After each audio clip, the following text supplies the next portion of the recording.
Chapter 31. The hawk's vision was limited, making it impossible to understand the whole story.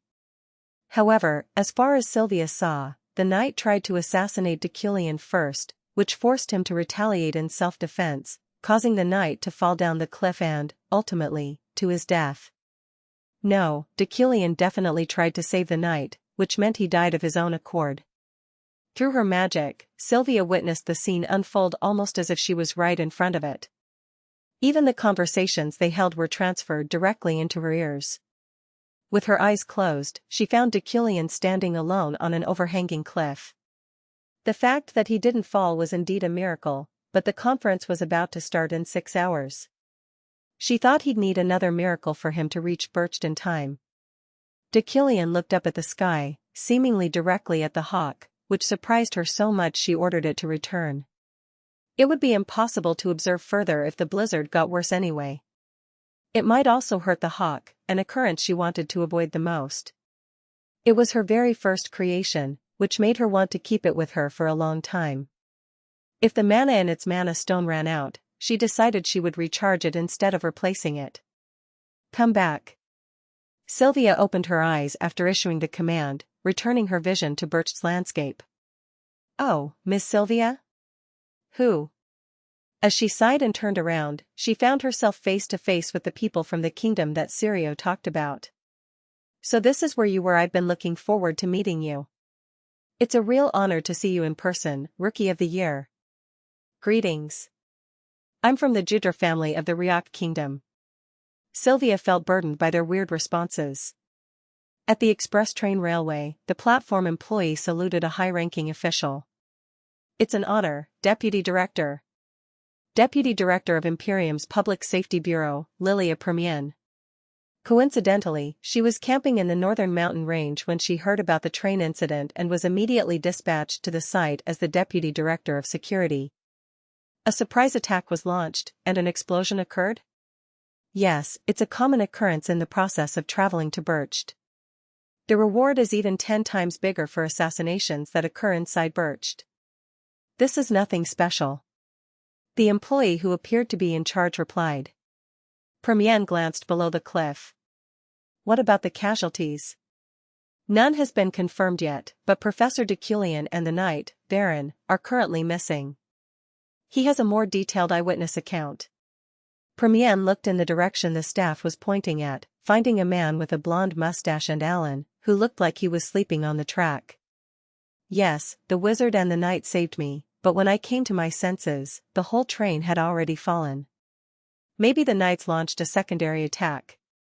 The mustached man was talking to someone else when Primienne approached him, who then pointed at the camera hanging from the man's neck. Is it okay if I take a look at it? What? Yes, but this is my source of income. I'll give it back to you immediately. Oh, okay. The man developed the film of the camera in an instant. Looking at some of it, Primienne grew momentarily speechless. Huh? She smirked. The magic film contained 1 to 2 seconds before and after the picture was taken, like a video. In the photo, the train was floating midair. She deduced the initiator to be Deculein, considering even she knew the identity of that magic. Psychokinesis. He suspended the train using it, and very nonchalantly at that. He could even be seen reading a book. He was so relaxed he seemed like he was just holding up a pencil. Primienne, who was looking at the photos, soon received something from someone from somewhere. A mana signal poked her in the back, causing her to stand still and interpret it. Knight Baron is dead. He tried to kill Deculein, but it seems like it was an order. The head professor survived. Primienne let out a small sigh. She knew Baron. They were from the same clan, after all, the Red Box. Even though he had a lot of screws missing, he was an admirable man. His death made her feel bitter, but she felt relieved at the same time. He was a ticking time bomb, like Rock Hark.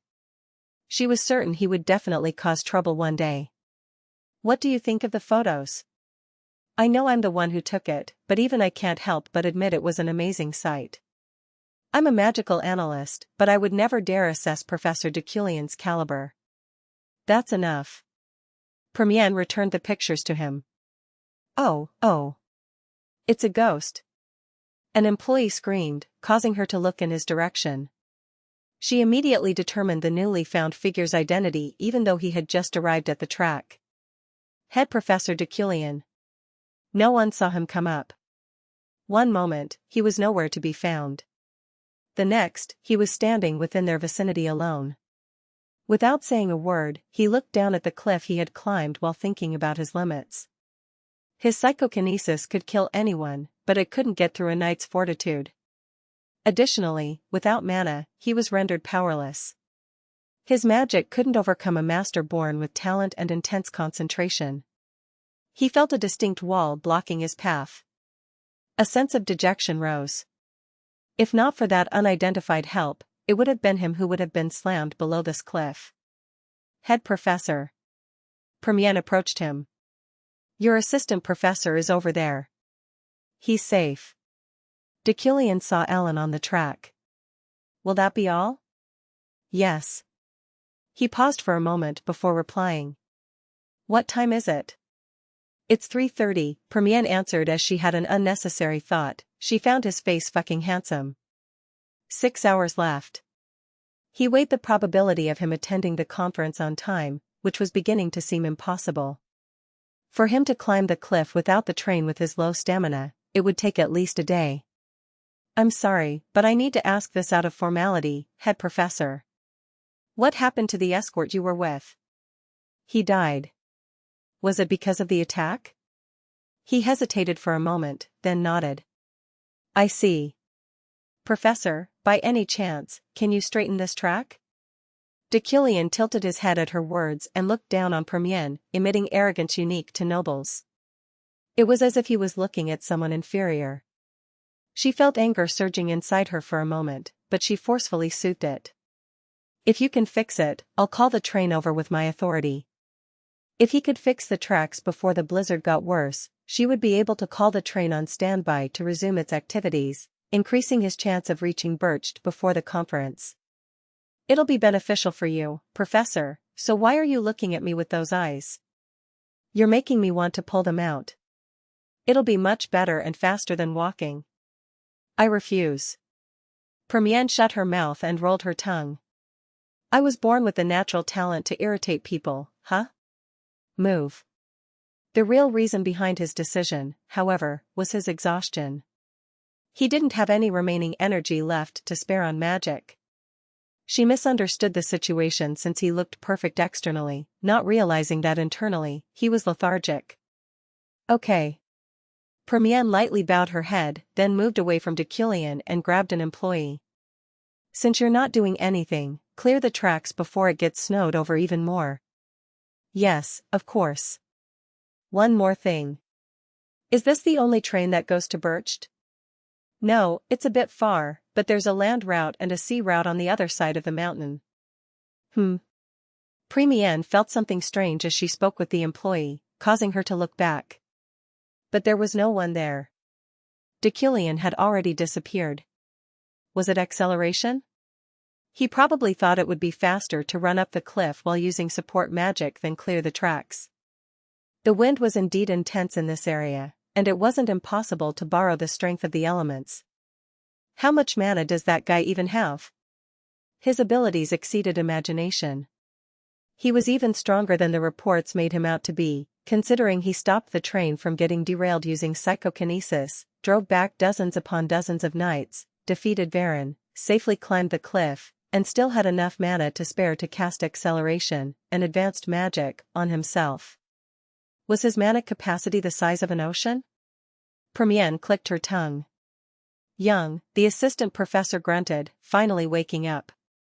Primienne approached him and asked him as he looked around blankly. What's your name? What? Oh, me. Your professor is gone. Unable to answer, Ellen's tears swelled up. Primienne frowned. He didn't go to the afterlife. He's just gone ahead to the Bercht Conference. So, your name? Oh, yes. Phew. I'm Ellen. Primienne spelled his name skillfully then showed him her writing. Did I get the spelling right? Alan nodded. Yes. Your age. I'm 24 years old. You'll have to excuse me. I'm his assistant.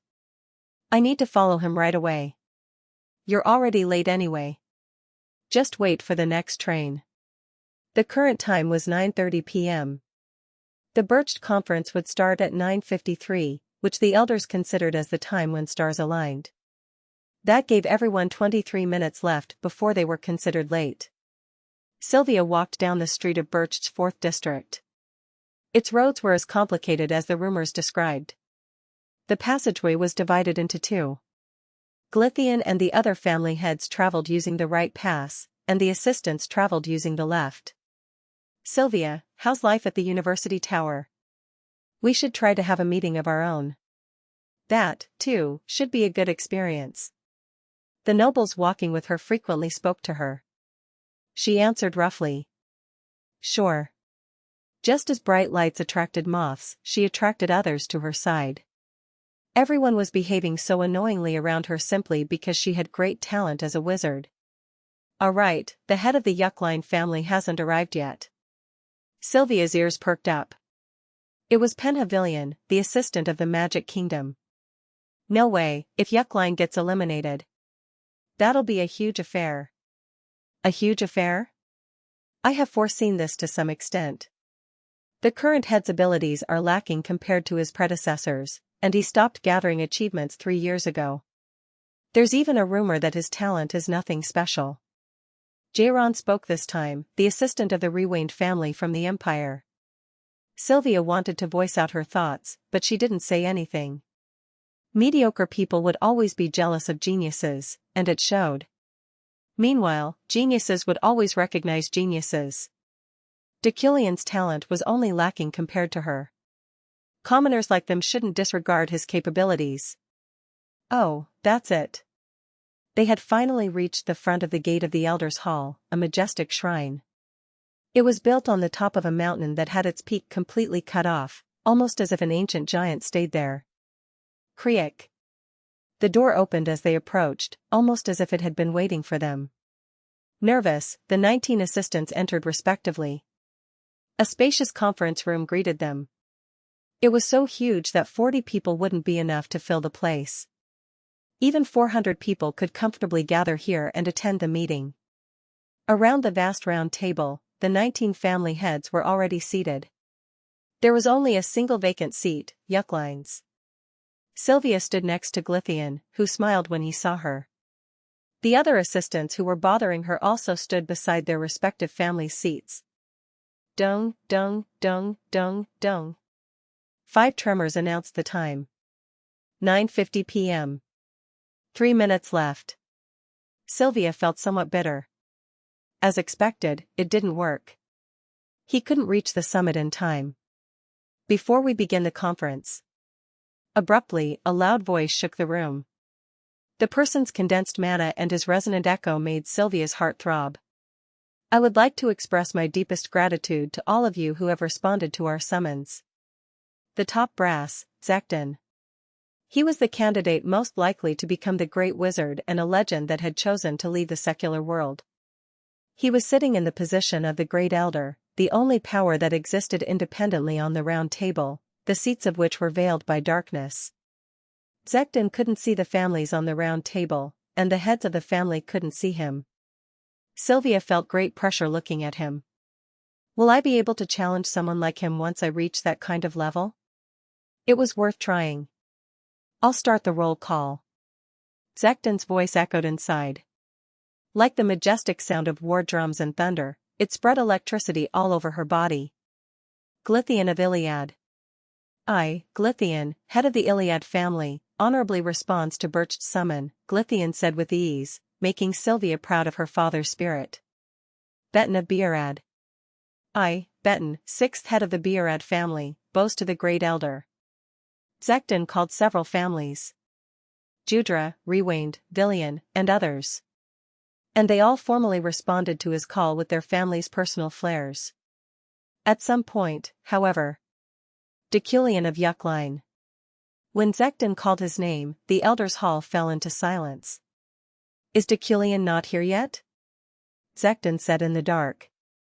Everyone swallowed without answering. An unknown tension was rising from underneath their consciousness. Yucklein's elimination. It was clearly unexpected, but on the other hand, it was something they looked forward to. The other families had always thought of it, but due to his reputation as a wizard, they couldn't put their audacious thoughts into action. Deculein's downfall was what almost everyone gathered here wanted. Yucklein's head, Deculein, doesn't seem to have arrived yet. If he hasn't arrived after the third roll call, his absence will be considered non-compliance to the summon. Zekton's solemn dignity seemed to weigh down the round table. Ehelm, the head of the Rewained family, smiled in secret. He was once Deculein's close friend, but they were nothing more than opponents now. As a consequence, the Yucklein family will be eliminated from the 12 traditional wizard families. His magical voice sounded merciless, making the round table tremble. Sylvia looked at the huge clock attached to the ceiling of the Elders' Hall. 53 minutes had already passed. Deculein of Yucklein. Since Bercht's inauguration, Yucklein had never been removed from the 12 families. Hence, if he failed to answer the summons after his name had been called thrice, his household would be eliminated from the conference after 200 years. Few mistakes could bring as much shame as that to a noble family. Deculein of Yucklein. Sylvia looked around. Some held back their smiles, and some smiled openly. Her father was expressionless. Not one of them looked worried.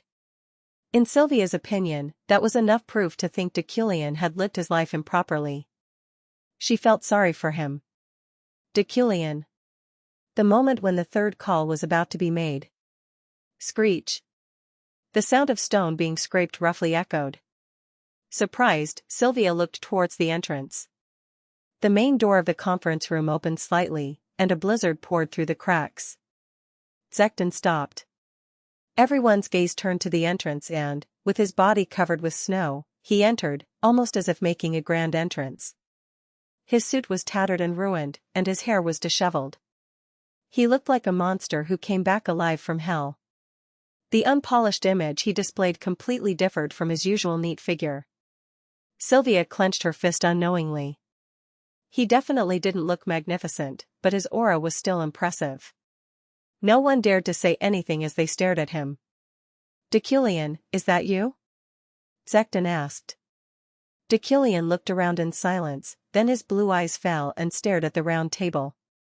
The smiles of those delighted by his absence were swiftly erased from their faces, and those who hoped for his elimination avoided his gaze.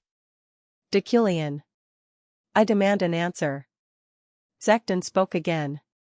It was late, but Deculein tidied up his clothes. He fixed his ruined suit and neatly swept back his snow-soaked hair. Just like that, he returned to his usual mien with ease. Yes, he said. It's me, Deculein. As he stated his name, he strode into the conference room. His arrogance remained in his steps, his pride seemingly swallowing the entire hall. Von Greyhan Yucklein. The gazes on the round table followed him.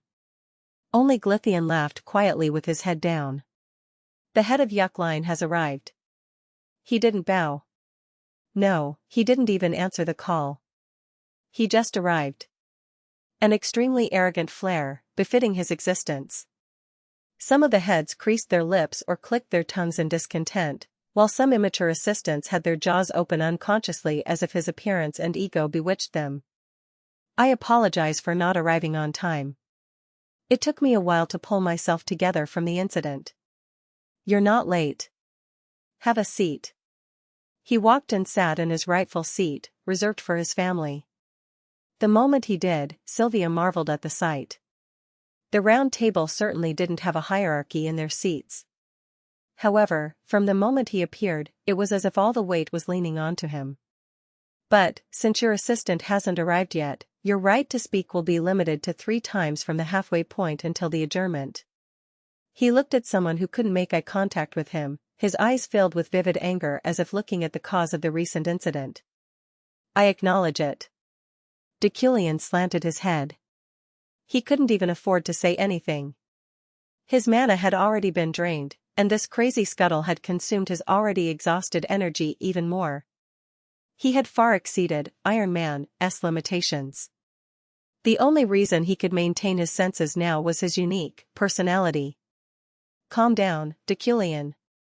Everyone in the conference room furiously misunderstood the heavy atmosphere.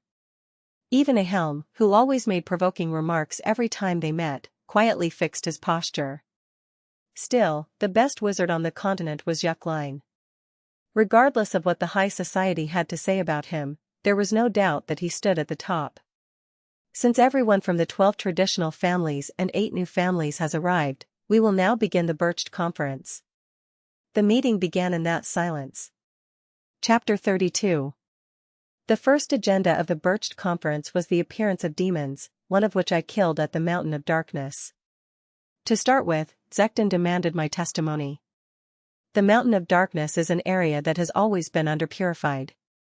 There's always been more than enough monsters there, but I didn't expect to kill a demon that day. I caught my breath after my testimony. Cecil, the young head of the Brand family, added to my vague explanation. That means this has become more serious and much larger than the frequent appearances of the demons in the system. Not only that, the North is swarming with them. Command each school or cooperate with the church. Wizards need to be dispatched to the suspected area. She was a named character with mysterious green hair and a trustworthy head of a family with high convictions. Now that I didn't have the power to interpret, judge, reiterate or refute others' words verbally, I decided to agree with the messenger to close off my statement. That is correct. Cecil's eyes widened in surprise. Well, Deculein was the type to point things out, even if it was right. The other wizards didn't necessarily criticize this item on the agenda. First of all, if the church selects a suspected area, wizards can then be chosen and dispatched from each magic school. They had passed through the first item. The Linnell School, known for their destructive magic, has shown great enthusiasm in exacting the demon's punishment.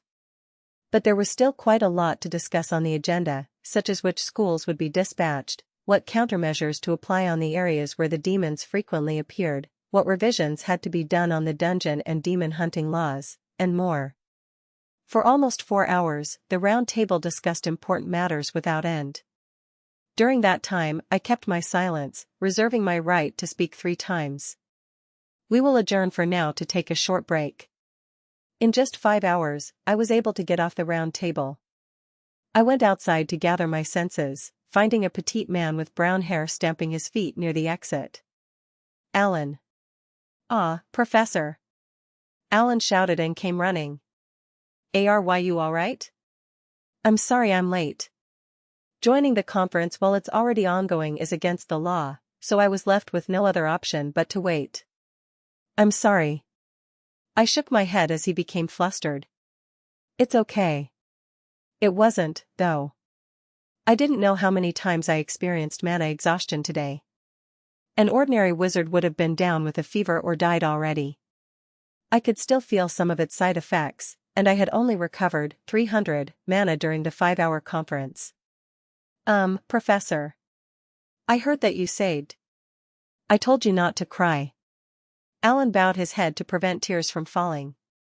Kook. At that moment, I noticed something that made me unable to look at this kid innocently anymore. There was a factor about him that seemed rather unfamiliar. From now on, just stand still next to me. What? Oh. Yes. But I couldn't disclose it here. If my thought was right, then I had to keep this kid close. I shouldn't show my emotions. If I wanted to live. We were given a 30-minute break. The heads returned to their respective waiting rooms, exchanging opinions and making deals as needed, but I just stayed with Alan. I didn't do anything else. Just like that, the break ended, and I came back to the round table and returned to my seat. Alan stood beside me. What is the wizard's stance regarding the red box? Zekten opened the next item on the agenda. At that moment, the atmosphere of the Elders' Hall suddenly changed. No one had designated a right to speak, but a debate came up right from the start, one fierce enough to say that the red box was the wizard's Achilles heel. The red box is like a bunch of cockroaches. They lay eggs and constantly reproduce, and eat away at society. Benton of Beerad poured out unfiltered criticisms. Essesol then raised her concern in a slightly uncomfortable tone. There's no way to distinguish the red box from other races, however. We can just invent one. We can use their blood as our basis. If the people in the University Tower and the Empire gather, there's nothing they won't be able to do. Benton sounded very enthusiastic about the matter at hand. Helm, who had been watching silently, tried to say something, but Benton gave him no space to interrupt. The red box somehow manages to group up among themselves. That might mean they have a leader who rallies them together. The red box was a unique clan. Their existence itself was weak and almost unnoticeable, but many of them had developed their own talents. And there was definitely someone among their geniuses and prodigies who united and commanded them from a safe place. Benton managed to unveil that crucial information, but the leader of the red box should never die. According to the game's plot, he was a messiah, close to Buddha or Jesus. Their leaders most likely hiding off the grid, organizing and keeping their clan alive. Don't you feel disgusted knowing that they're plotting their schemes right under our noses? That alone is treason. Benton, that's a mere speculation. It was because of their resistance that many wizards died 60 years ago, Benton shouted back at Essesol's refute, who no longer replied to him. The uproar on the round table calmed down a little. Glythian, who had been watching me since earlier, finally spoke up. What do you think, Deculein of Deculein? Everyone's gaze focused on me. Deculein. Since ancient times, we had been at the forefront of punishing demons, earning us a status that gave us great influence and power regarding matters related to them. Since I came from the world that oversaw this dimension, I was familiar with these events. According to that knowledge, it would be better to suppress the red box as much as possible. However, this world's common enemy was no longer the red box. That made the difficulty of the main quest in the future much easier. Long ago, they were our enemy. I calmly replied.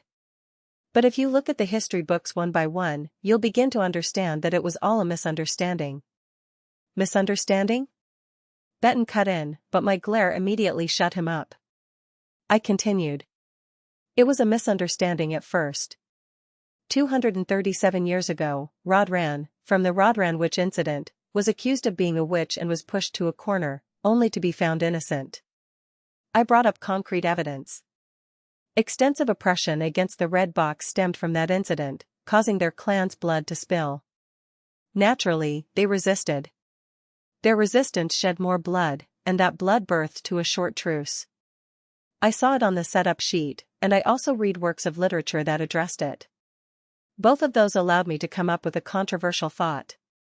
As you said, there had been another political move 60 years ago. A mine containing mana stones was discovered in the red box's land. This world's mana stone mine was much more important than modern oil and natural gas mines combined. Huh? Political move? That was no political move. Benton slammed his hand on the round table. There was a lot to learn about that 6-decade-old story, but that was another matter. I had to focus on persuading them for now. They are born from diabolic energy. There's no question about it. Shouldn't you know this more than others since you're a Deculein? Your family has been punishing demons far more than most of us. Benton shouted. He sounded almost as if he was having a seizure. I shook my head. Deculein's tradition is to hunt demons, not the red box. The red box are demons. His outcry caused the round table to ring. If we followed his words, it could one day lead to a massacre. After Benton's clamor, a long silence fell on the hall where all sorts of discourses had already been conducted. However, it did nothing but amplify the tension. I looked at him intently. Those words of yours. Can you take responsibility for them? To demonize an entire race was the same as turning them into humanity's common enemy. Benton, of course, didn't answer. Control yourself from recklessly concluding and declaring races as demons. Remember, the very person who does so might just be the devil himself. I ended my statement with those words, causing the heads of the families to look at me with surprise in their eyes. Eventually, Zekton's voice came up. Betten, please restrain yourself from uttering such ill-suited remarks. Since it doesn't seem like we will be able to reach a conclusion at this rate anyway, let's end today's conference here. The first meeting ended without a clear conclusion. It wasn't a big deal, though, since Sylvia had already prepared her resolve to stay here for 3 nights and 4 days anyway. The night was already dark when she reached the Rosary Hotel in the 4th district. Their accommodation only allowed 1 person per room. Sylvia looked at the paper she received from the hotel's caretaker. Night rules for the Rosary Hotel of Bercht's 4th district. All of these rules apply only at night. 1. If you find an open door while walking around the hallway, never look inside or enter the room. 2. If someone knocks on your door, do not open it. You should also never answer it verbally. 3. There have been cases where bodies have been found in the bathroom. Do not panic and simply close the door. 4. Rosary Hotel is on the 1st floor of the building. Upon the appearance or discovery of stairs, do not climb up or down. 5. Once you lie on your bed, please refrain from walking until morning. Otherwise, you might be transported to a different space at any moment. 6. Making noise in the hallway is not allowed. The use of magic is also prohibited. Sylvia blinked after reading it all. They were unnecessarily horrifying rules, and even her father instructed her to wear earplugs. She wasn't a young child to go exploring anyway, and she felt so exhausted that all she wanted to do was sleep right away.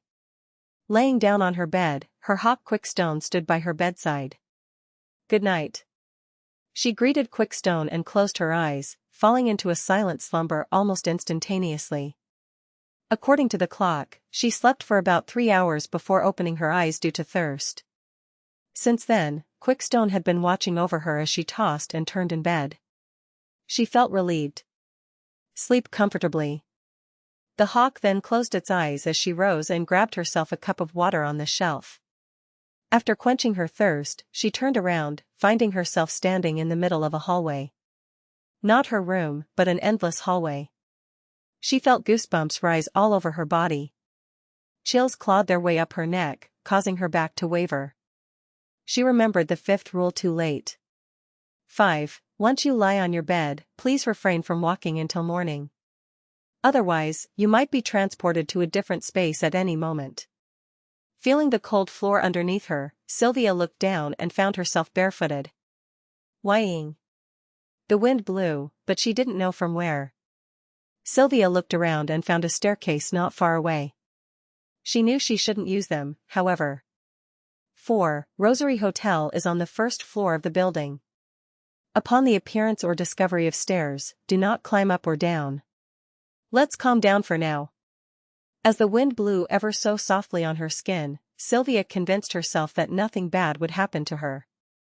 With her will solidified, she stomped along the hallway until she stumbled upon a room with its doors open. She paused. 1. If you find an open door while walking around the hallway, never look inside or enter the room. She resumed walking, not even risking a glance. Nevertheless, she felt so nervous she thought her heart would burst. After a short while, she decided to try her luck. Standing in front of one of the closed doors, she knocked. However, no matter how long she waited, it didn't open. Whying? Again, the wind brushed past her. Sylvia walked a little more and stood in front of a different door. Knock knock. Nobody answered. She held the doorknob and twisted and turned it hard, but it didn't budge. With no other option left, she went to the next door. Knock knock. She moved on. Knock knock. As she busily moved through the corridor, she thought the people in the rooms might think she was the one the rules were warning them about. No, she was certain they clearly thought that. Screech. The wind hovering in the hallway turned into a dreadful shriek slowly, sounding like it was tearing through something. Sylvia hated scary things. Hence, instinctively, she applied even more strength into her knocks. Knock knock. Knock knock. However, nobody dared open their doors regardless. Coo. Gradually, the grunts became clearer. Knock knock. She intuitively knew she no longer had time to reach another door. Gawa. A cold breath brushed past her nape. At the same time, a door opened, and the strange sense of deafness she felt immediately disappeared. Flop. She fell, her entire body lacking any strength. Feeling the warmth of the room, she slowly looked up as she tried to catch her breath. Sylvia, Deculein called her name.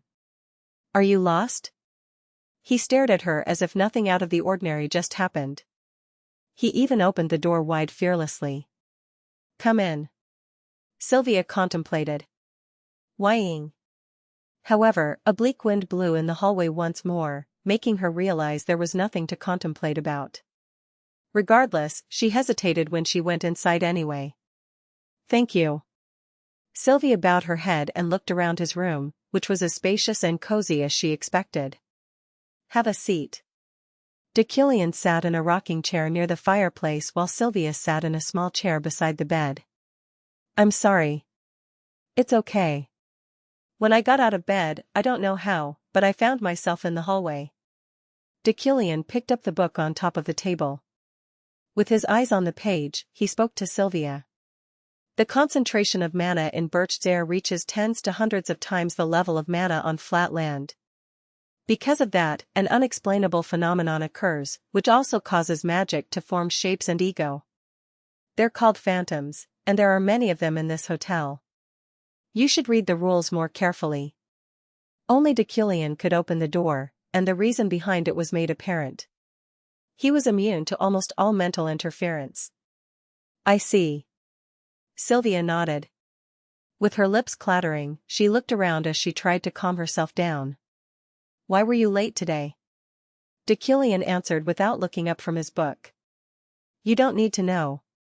Wriggling her fingers, she asked him another question. Do you like books? It's the second best at most. He never liked books, but he found reading them the most relaxing hobby because of Deculein's personality. He considered it one of his traits that he didn't need to overcome. Sylvia remained still for a moment. Looking at the fire in the fireplace, she then rubbed her palm together and cast magic. It's scorched fire. She proudly showed it to Deculein. It had no sound and color, but it made the fire in the fireplace grow. Deculein glanced at it from the corners of his eyes. Great casting. I can give it colors, too. The scorched fire turned green. Deculein nodded in satisfaction. That's better. Sylvia, glancing at his expression, revealed a different magic. This time, her mana took the form of a cloud. This is thundercloud. Well implemented. I can make it bigger. The thundercloud swelled up enough to cover half of the ceiling. Deculein replied. That's better. Sylvia, this time, conjured leaves that sprouted in the shape of a blade. It's metal leaf. Good work. When mixed with destructive magic, the leaves will fly away and attack the enemy. You learned well. Sylvia showcased the knowledge and magic she learned from Deculein's class, and since he was only giving compliments, she first thought he was just answering half-heartedly. However, she was proven wrong when she showed imperfections. The flow of your circuit is strange, which is a sign that you made a mistake in one of the points. You need to unfold it properly. The balance of your magic's properties isn't harmonious. To synchronize fire and water, neither side should be superior. That's the only mistake you made. He wholeheartedly corrected her, allowing her to understand and comprehend a few spells more clearly. However, her greed got the best of her. What's my weakness? You should know that yourself. Sylvia pouted. But you taught Ephraim. Deculein shook his head. Ephraim learned by herself. She clenched her fist unknowingly. Deculein was still looking at the book, but his pupils stopped for a moment. Don't be in a hurry. She shrugged. Sylvia, time is on your side. You'll be able to grow as much as you desire. Even without the help of the system and with just her own talent, she would become a wizard more perfect than anyone in this world. You're one of the best 3 talents in this dimension. Deculein's words were based on the structure of the system, speaking only of a future so foreseeable it was almost fated to happen. He sounded so full of confidence that she couldn't help but look a little surprised as she nodded. Shoo! At that moment, Deculein suddenly raised his finger. Stay still. The sharp iron on his bedside moved. Almost at the same time, a strange figure appeared on the ceiling. It was a phantom, the accumulation of a cruel and nastily distorted mana. Sylvia felt tremendous fear, but it only lasted for a brief moment. Deculein's magic tore the phantom apart mercilessly. After solving the situation immediately, he murmured calmly. I guess he came looking for you when I opened the door. Sylvia looked at Deculein as she did her best to control her anxiety. To be exact, she looked at the iron on top of Deculein's table. Did you kill the ghost with that? Yeah. Amazing. Sylvia's innocent admiration made Deculein laugh. This is nothing to be surprised about. My weapon and magic are specialized in killing. The main quest didn't give Deculein time to develop equally. Hence, Deculein's magic was extremely focused on combat and killing power.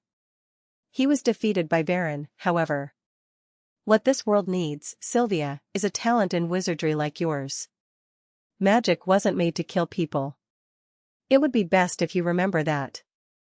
Only then did Sylvia understand Deculein at the round table today.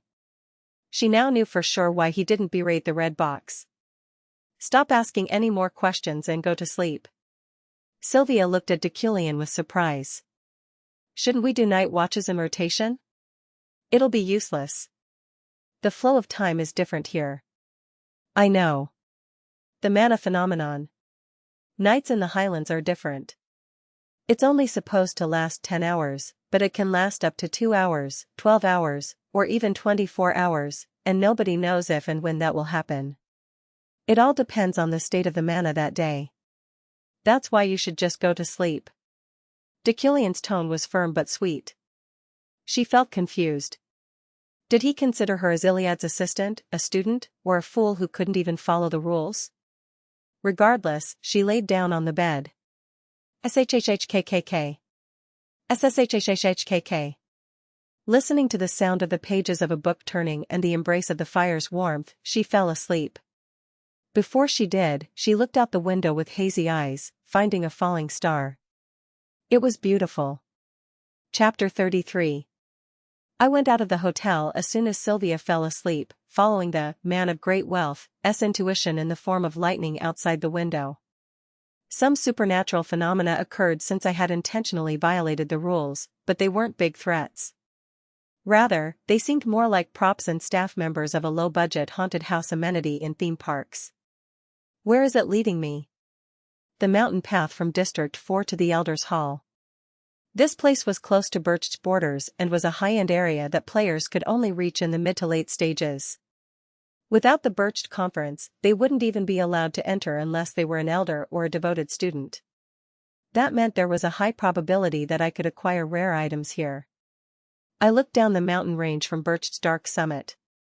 Ghosts and phantoms of all kinds tried to haunt and attack me, but they couldn't even surprise me no matter how much they rampaged. I did find their attempts interesting, at least. Swishinashinrei Rodinai. Barak and Turnima. They seemed to be wondering why I wasn't surprised and thinking I was a fascinating individual. I destroyed the phantoms and explored Bercht's mountain range, loitering around the area for a while with the man of great wealth's vision turned on. Throughout my stay there, I saw tigers as big as a house and a snowflake that moved by itself, a snow spirit. I also came across a wildcat with 20 eyes. If possible, I would have slain them and used their parts as materials. Unfortunately, they didn't attack me first. All I could do was ignore them and slowly make my way through the dark mountains. Soon enough, a golden air current caught my eye inside the white coniferous forest, leading me to a charred spot. Burton Kiliswinima. Radarada Kraselnwima. The phantoms spoke, but I ignored their words. At the end of the air current was a piece of wood that burned alone in the middle of the seemingly lightning-struck area. Purified magic tree fragment. Description: a fragment originating from a magic tree, which contains plenty of mana. A lightning strike caused it to be ripped from its source and purified, thus becoming an excellent raw material for Category: Miscellaneous items, superset of special timber. Magic trees used mana as nourishment to grow. Most trees couldn't absorb mana in water or air, but mutated ones sometimes appear that bear the ability to do so, allowing them to accumulate the magical energy. That was why they could become a threat to humanity and the best material for a wizard's wand at the same time. It was rare for them to be struck by lightning, however. Bercht's magic tree was in perfect quality, and when a lightning strike hit it, not only did it mature quicker but it was purified by it. Excellent. A smile rolled up my lips. If I turned it into a staff or a wand, it would be a noble item that could tremendously raise a wizard's ability by more than half. I grabbed the fragment. Encouraged by this achievement, I moved hastily again. I even talked to the phantoms just in case. Guide me to the hidden treasures you're aware of. Krupaswirashiki. Pruuu. They spat out mana, then giggled and laughed. You're no help. Ignoring them, I moved on and continued to explore with my ability open, but I soon realized I was now acting out of greed. Silently, I looked east and found the morning sun rising slowly. Touched by the first streak of daylight, the ghosts and phantoms lost their forms. The time for the conference had come once more. Sylvia opened her eyes along with the break of dawn. Fixing her hair, which had become as messy as a magpie's nest, and looking around, she noticed Deculein was already gone. Sylvia, rubbing her eyes, tidied up her clothes and went back to her room. Quickstone was still sleeping on her bedside table. Knock knock. Breakfast is here. She waited until the clock hit 10 a.m., then ate breakfast. An hour later, a group of 20 began their walk back to the elders' hall along with their assistants. She felt sorry for Alan, whom she passed by on the street. He was being treated like an outcast simply because he was the weakest of them all. The conference began at noon once more, hoping to finish the agenda they couldn't finish yesterday. Naturally, it began with the continuation of the red box matter. The first person to open their mouth this time, too, was Betten. Just as Deculein said, there is no definite proof that the red box are devils, but isn't it true that the devil exists through their blood? Tell me, is there a human with such a trait? Magic indeed flowed in their blood. The ambiguous relationship between the devil and the red box was derived from that. It was due to that gap that the wizard's suspicion rose. We don't know when or where the magic in their bodies will rage beyond control. It's highly possible for them to turn into a demon in no time. That is just mere speculation. Speculation? What are you trying to say? More than half of the wizards had animosity towards the red box. Right now, they were uniting to persuade Deculein. Haven't you already decided that the red box are devils? Their whole clan hasn't even lost control of themselves, yet you already want to suppress them. Even if you can't, you pretend that you don't see them or simply act like you don't care, like they're below you. All you've been doing so far is focusing on that 1 in 1,000 possibility and use it as an excuse to drive out an entire race. But Deculein was persistent. The magic that flows in them is faint, yet you're already labeling them as devils. That's no different from calling a cup of water a cup of salt the moment a pinch of salt has been mixed in it. Everyone at the elders' hall, including Sylvia, wasn't expecting this. It was a development that they couldn't comprehend. Deculein was the one who downplayed the war his ancestors participated in 60 years ago. Ironically, the one that had made the most significant contribution to the murder of countless Red Box members was the Deculein family. It was through that exploitation that they gained partial rights to the Mana Stone mines. Even their religion is different from ours. Are we here to talk about religion? Has Bercht become the round table of beliefs? If not, then bring that topic up in a church, not here. Betten clenched his teeth. Nevertheless, Deculein was persistent, and he couldn't do anything about it. Bercht's round table members seemed equal at first glance, but some families had greater authority on certain items on the agenda than others. Of the 20 families gathered here, none clearly preceded Deculein's tradition and roots in the history of wizardry. The truth was, no one could undermine their authority over matters revolving around the devil's punishment. A demon hunter from 400 years ago was found in an ancient book, and it was presumed to be the Deculein family's ancestor. If the direct descendant of such a bloodline claimed that the Red Box clan wasn't composed of devils, we won't be able to reach a conclusion at this rate. This Red Box agenda shall be skipped and brought up again at the end of the conference. Boom. Benton slammed his hand against the table and looked at Deculein with reddened eyes, who didn't even blink. We'll start the next item on the agenda after a short break. Ha ha ha ha. As soon as Deculein sat in the waiting room, he burst out laughing. Dad? This is fun. So much fun. Deculein right now looked completely different from his usual fatherly appearance. While chuckling, he seemed to be in deep thought. Perhaps he was thinking about Deculein's true aim. However, Sylvia thought he would never find the answer since while it was simple, it was too simple for him to realize. What is that guy aiming for? Deculein seemed so worried about it that the veins on his temples looked like they were about to pop. The real reason why Deculein changed, why he set aside his ancestors' disposition. Magic wasn't made to kill people. Those were Deculein's words last night. The round table easily reached conclusions for the agendas that followed the Red Box. Through it all, I only provided positive insights and light opinions to ease the other families' minds about the Red Box controversy, even by just a little. My words caused some of the family's anger to subside, but most were more interested in today's topics than in what I had to say. I wanted to activate the villain's fate, but they treated those who defended Red Box as villains right now. That was only natural, though. According to the game's story, in the first Bercht Conference, the Red Box's suppression was almost a definitive event. That aside, the conference ended after 9 hours. What in the world do you want? Are you secretly raising a Red Box? Benton grabbed me as soon as we got out of the elders' hall. I shook my head as I looked into his loathing-filled eyes. It would be best if you toned down your fury. Fury? No wonder. You deny the root of all of this since you only feel fury from me. It was your ancestors who regarded the Red Box as devils. My family followed your ancestors in war and were annihilated. Benton glared at me, and I gazed right back. Benton was short, but his body was firm, filled with both mana and stamina. Even so, there's no need to demonize their whole race. A wizard's rationale must be devoid of anger. Benton clenched his teeth, followed by ridicules flowing through his lips. Don't think this is the last day of the conference. Don't misunderstand. I don't hate the beer ads. It does not matter. From now on, the beer ads loathe you.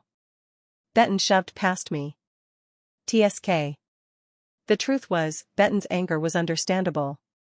The Beerad family was met with more enthusiasm than any other family, but they absurdly lost almost everything, including their family leader, 60 years ago.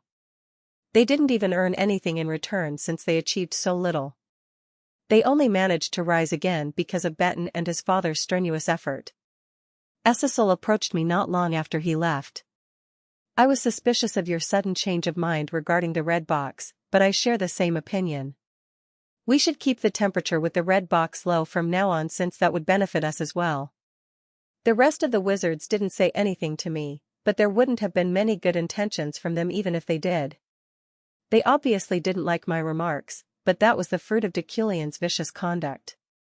I didn't regret it, though.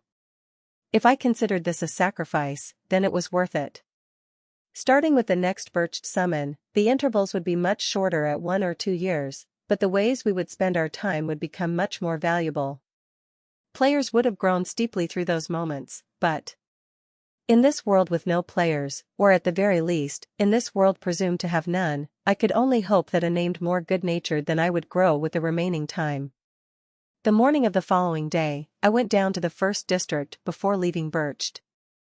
This town never ceases to be interesting no matter how many times I visit it. As could be seen from the enigmatic city built on the highlands, the motif of Bercht was Machu Picchu. The landscape appeared mystifying and admirable, but I didn't come here to go sightseeing. I had a great material for a wand in my possession. There was a master craftsman in Bercht, so I planned to order a wand after purchasing accompanying materials at a magic store. Is this expensive? While I was walking, I noticed a familiar face at a nearby market stall. Of course. It's a very precious material. Then show me something cheaper. No, I can't. You said you were going camping. Still. If you're going to camp in Bercht, you can't buy a cheap one. No, I won't even sell such an item to you, considering it would obviously get a person killed. It's okay. The Empire's Deputy Director of Public Safety. She was the one I came across while on my way to Bercht. Lilia Primienne, a key named. Alan's eyes widened as he pointed at her with his finger. Ah. What's wrong? I was able to come here thanks to her. She's my savior. I see. I approached her, allowing me to hear their conversation clearer. Hey. Just show me the cheaper alternatives. Oh ho. You can't use anything else other than this when camping in Bercht. Why are you saying it's the only one that can be used here? I asked if there's anything cheaper. You only need to tell me if there is or isn't. Yes, there's a cheaper one, but if you use it for camping, you'll be taken by the phantoms. No, forget it. If there's a cheaper one, just let me buy it. I wasn't sure if they were bargaining or quarreling. I stepped in between them as their anger began to boil. Both Primienne and the storekeeper looked at me at the same time. That sleeping bag, how much is it? Oh, it's 10,000 elns. People are most vulnerable to bewitching magic while sleeping, but this. I'll buy it. I issued a check for it on the spot. The owner shook his head with a smile. No, we don't accept checks. Just cash. Look at the crest. The owner surveyed the check carefully, where the Deculein family crest and Deculein's signature could be found. The owner looked at it and my face alternately, then smiled. Ha ha ha. This has become an entirely different matter since you're the head of the Deculein. Here. Please take it. After buying it, I handed it to Primienne, who was standing next to me with a blank expression on her face. Take this. What? Why are you giving this to me?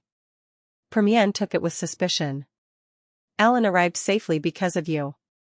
Consider it as your compensation. My assistant professor laughed like a fool while scratching the back of his neck. Hee hee. Primienne clicked her tongue in disapproval, but she still took it. I left and proceeded to walk around the market. Since Bercht had a reputation for being a haven of magical materials, I easily found the ones I needed for my wand. White tiger's fang, white swan's feather, mana stone candle, etc. I spent 4 million elns just to buy 8 items. Of course, I didn't have that much in my personal account, but I used our family check to pay anyway. Uriel would be the one making the payment later. Even if she didn't, I could easily pay for them using the money earned by selling the vase. Whoa, Alan shivered at my expenditure. A restaurant caught my eye while we were walking, and though I wasn't hungry, its exterior and interior looked uncommon and luxurious. I went inside, almost as if bewitched by its appearance. Oh, welcome, Count Deculein. The staff recognized my face. To be fair, it seemed like it only served customers like me in the first place. A sly voice soon reached my ears, however. Oh? What's this? Why, if it isn't the noble Count Deculein. The Rewained family head's cheap blonde hair first caught my eye. He had been enjoying wine since early morning. Ehelm was about to say something but stopped abruptly. He was looking behind me with his eyes widened. What's this? Even Deputy Director Primienne is here? I heard camping is your hobby, and I didn't expect to find you here at Bercht. It wasn't until Ehelm pointed out her presence that I found out she stuck to me. I come here only during my vacation, Primienne replied with a sleeping bag on her side. She made it sound like she had always been a part of our group. Did I clear a quest that granted me a companion without me knowing? If so, I just gained a reward far more than the price I had to pay for her sleeping bag. I took a seat behind the table an employee assigned to us, but Ehelm still spoke to me. His face was already red as if to show that he had already drunk quite a lot of wine. Hey Deculein, I'm curious. Why did you suddenly change your stance? Ignoring him, I ordered food for 3 people, including Alan and Primienne, who strangely still hadn't left. Have you never desired to beat the red box to death?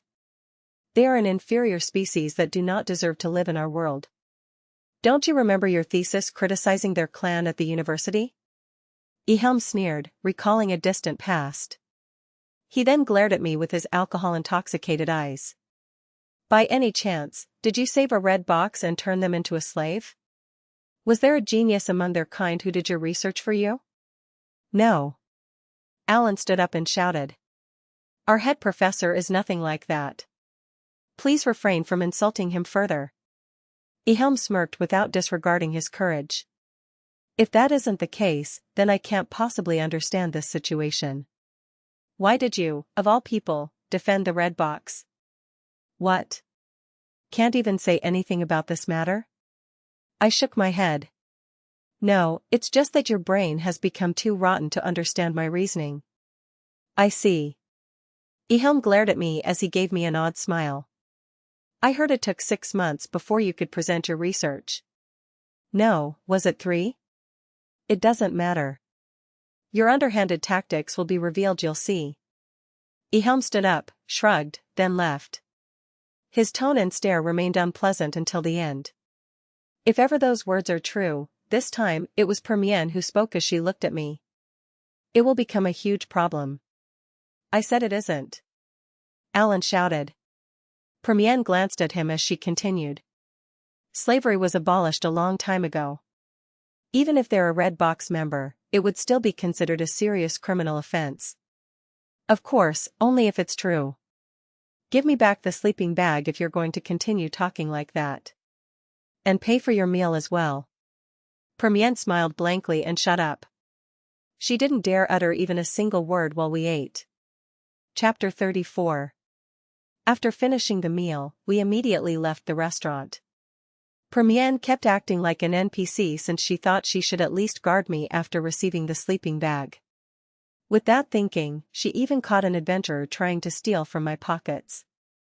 Soon enough, we stopped in front of some dilapidated wooden building. You can go now. I'll be on my way, then. I'll just consider this sleeping bag as something I picked up on the streets. Alan. Wait outside. Yes. Primienne left, and Alan, who tried to follow me, stepped away and moved as I instructed. I knocked on the door and went inside, a scent similar to an antique bookstore immediately entering my nostrils. Gentle breezes slipped through the cracks all over its wooden walls. Is anyone here? I spoke politely and formally, which made me feel like writhing. However, the owner of this place was worth the highest formality. Who's there? A voice hindered by phlegm came from above, making me realize stairs were waiting for me at my blind spot. Creak, creak, creak. I felt as if every step the person took on the wooden stairs made the entire building shake. Eventually, an impressionable old man entered my view. I'm here to place an order for a wand. Wand? Due to his long, gray hair, he looked like a wizard. He put on his glasses and looked at me. Oh, aren't you Deculein? I bowed politely without saying a word. As I said last time. You've changed a lot. No, the old man's eyebrows shook, his wrinkles moving along with them. Has your soul been reversed? It looks like you've been through a lot. Your heart and the flow of your blood have become much gentler than before. Even the way you talk is different. My heart sank for a moment, but I didn't show it. I'm here to place an order for a wand. He nodded with a satisfied grin. Okay, I'll accept it this time. What kind of wand do you want? From the way he said it, it sounded like the old Deculein had come here before as well. Well, even when he wasn't a player, he knew of the master craftsman Rockalock. Just a wand. Wands, staffs, canes. Magic wands have many different forms. As long as you use all of this, anything is good. I took out a fragment of the magic tree that I hid in my arms, causing the old man's eyes to flash. Oh ho! A magic tree fragment. If I use this, then it's possible. That's not all. I spread out all the other materials I purchased at a magic store. According to the man of great wealth, SIs, all of these were of the highest quality. Rockaloc's jaw dropped. Oh ho ho. These, along with the magic tree? Do you desire the best wand to ever exist? I'll be satisfied for as long as it's worthy of going down through history. Why don't you add some blood, too, then? I couldn't help but think twice about his suggestion. He provided an explanation. Deculein's blood is good enough to be used as material. Your family has a deep and rich history, after all. Okay. I was worried that my talent might not be enough, but the old man would know if it would have a negative effect anyway and would skip it if so. Filter it well. I rolled up my arms, and he swiped his index finger diagonally across it, causing my forearm to be cut painlessly and for my blood to gush out. Controlling its flow, he placed it on a beaker. I normally don't take too long to make a wand, but I need to devote my heart and soul to the creation of this one. Wait for 10 days. I'll send it to you in a package. Packaging it would be a little too risky, but Rockalock added an explanation as if he read my mind. If I build a magical vault using your blood, no one will be able to open or break it aside from you. How much is it? 4 million elns. Including the vault and shipping fee. 4 million was much more expensive than I expected, excluding the cost of the materials. Uriel's distorted face came to mind. I disregarded it. I could earn 10 million elns from the vase anyway. Do you take family checks? You're a Deculein. I nodded and issued a check. The old man grinned with satisfaction. Great. You'll get it in 2 weeks at the latest. Okay. I'll be on my way. Sure. Ho ho ho. When I bowed at the old man's laugh, a number of messages popped up. Side quest completed, Rockalock's wand. First condition, earn enough fame or notoriety. Second condition, find the kind-hearted virtuous man or repentance. Third condition, gain Rockalock's interest through high-quality materials. Fourth condition. More than 2 visits. Store currency +1. A wand made by Rockalock. A quest was cleared out of the blue. Of course, it was thanks to Deculein, who dropped by here once before, though I didn't know when. Thanks. I left the store satisfied. Meanwhile, at the Freihem Knights commander's office, on the outskirts of the continent, Julie was having a conversation with Rayleigh, a relative who hadn't visited in a long time. I'm really busy these days, and I'm not earning much money. Adventurers can't do anything. All it does is put an even bigger hole in my finances. Honestly, I'm only doing this for my ID since it allows me to travel abroad with no limits. I'm envious. Julie laughed in response to Rayleigh's complaints. Ms. Knight, you made the right choice by turning away from the path of an adventurer. Haha. Becoming an adventurer was also an option that Julie once considered. No, there was a time when she had no choice but to leave it due to Deculein's pressure. Should I just throw everything away and leave? She used to have such thoughts a long time ago. By the way, Rayleigh. When Rayleigh finished talking, Julie quietly changed the subject. Yes? Do you, by any chance, know about Deculein's fiancé? She felt like her entire body was having an allergic reaction when she asked it. She violently swept her hair back. What? What about it? What's with your tone? No, it's nothing. Just. Julie remembered the Deculein she saw some time ago at the tombstone of his deceased fiancé. She coincidentally stumbled upon him, and she didn't intend to peep, but it was also true that she couldn't bring herself to leave. His tears clearly showed how he felt about his fiancée. No. It's nothing. Well, I'm not sure. Rayleigh was an adventurer who graduated from the tower. She was 2 years Deculein's junior, which meant they knew each other from when his better half hadn't passed away yet. I don't know. I thought it was just 2 nobles dating. Not much has been revealed about them, so there's not much that I know. I didn't even know they were engaged. You didn't know? Yes, I just knew that she was sickly. She was always at home. Why are you asking me this? Rayleigh tilted her head, becoming suspicious of her motives, albeit a little too late. Julie shuddered her shoulders. No reason. You know she's already dead, right? Well, yes. Are you thinking you can use that as an excuse to break up the marriage? No, that's not what I meant, Julie sighed in vain. She simply became curious about how much he loved her that it was enough to make such a cold person weep. How he expressed his emotions so openly was hard for her to forget. It was clear he still hadn't forgotten his old love, yet, once a month, he requested for Julie to smile. Maybe, the reason why he promised to change was related to her. Do I look like his fiancée? Forget it. I was just curious. Really? Knock knock. With a knock, Vice Captain Rockfell came in wearing, strangely, a black cape. Captain. What's going on? Rockfell bowed at Julie's words without answering. After a while, he bit his lips softly. He sighed, then finally spoke despite his voice sounding somber. Julie and Rayleigh's expressions grew stiff and cold. At the same time, at the Deculein head's office within Hadecane, Uriel gazed out the window while complaining. In any case, I'm the idiot who expected it. The anger that had piled up in her head hadn't been released yet. Why not me? Oh, so annoying. I know I quit magic halfway through, but I'm much better than. What's his name again? Alan? Alan? He didn't even look special. She could never understand why he chose him as his assistant professor and thought it would have been better if he took her with him instead. TSK. Well, it had been 3 days already anyway. She now had grown to roughly accept it. It's been more than 10 years since we were last apart.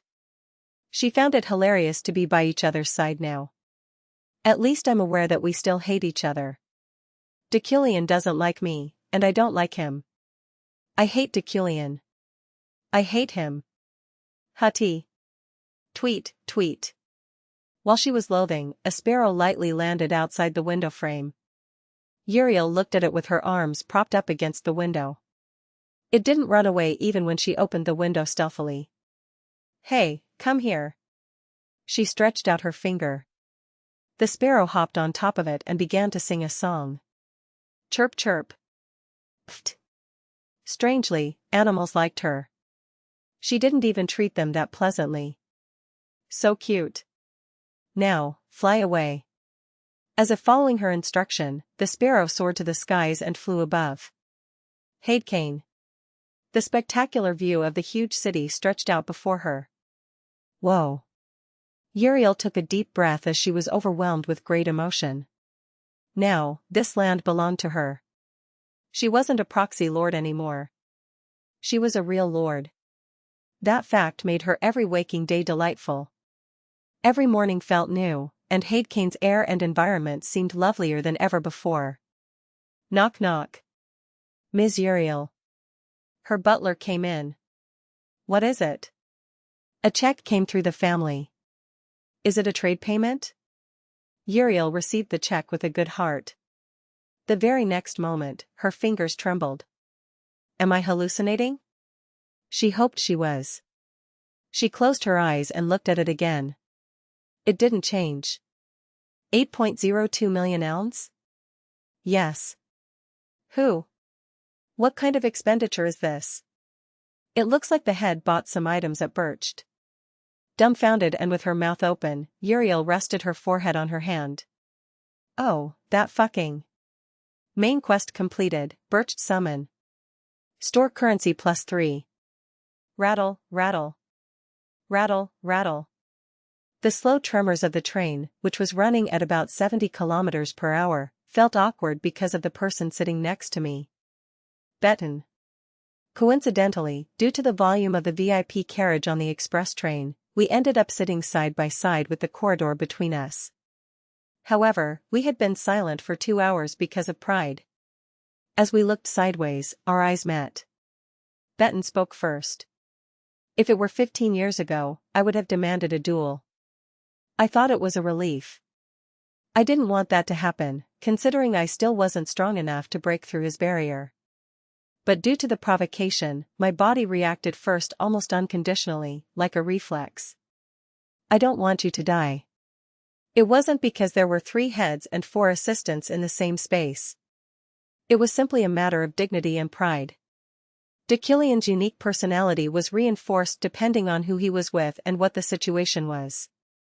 Duel at the next stop. Don't choose a magic death over a natural one.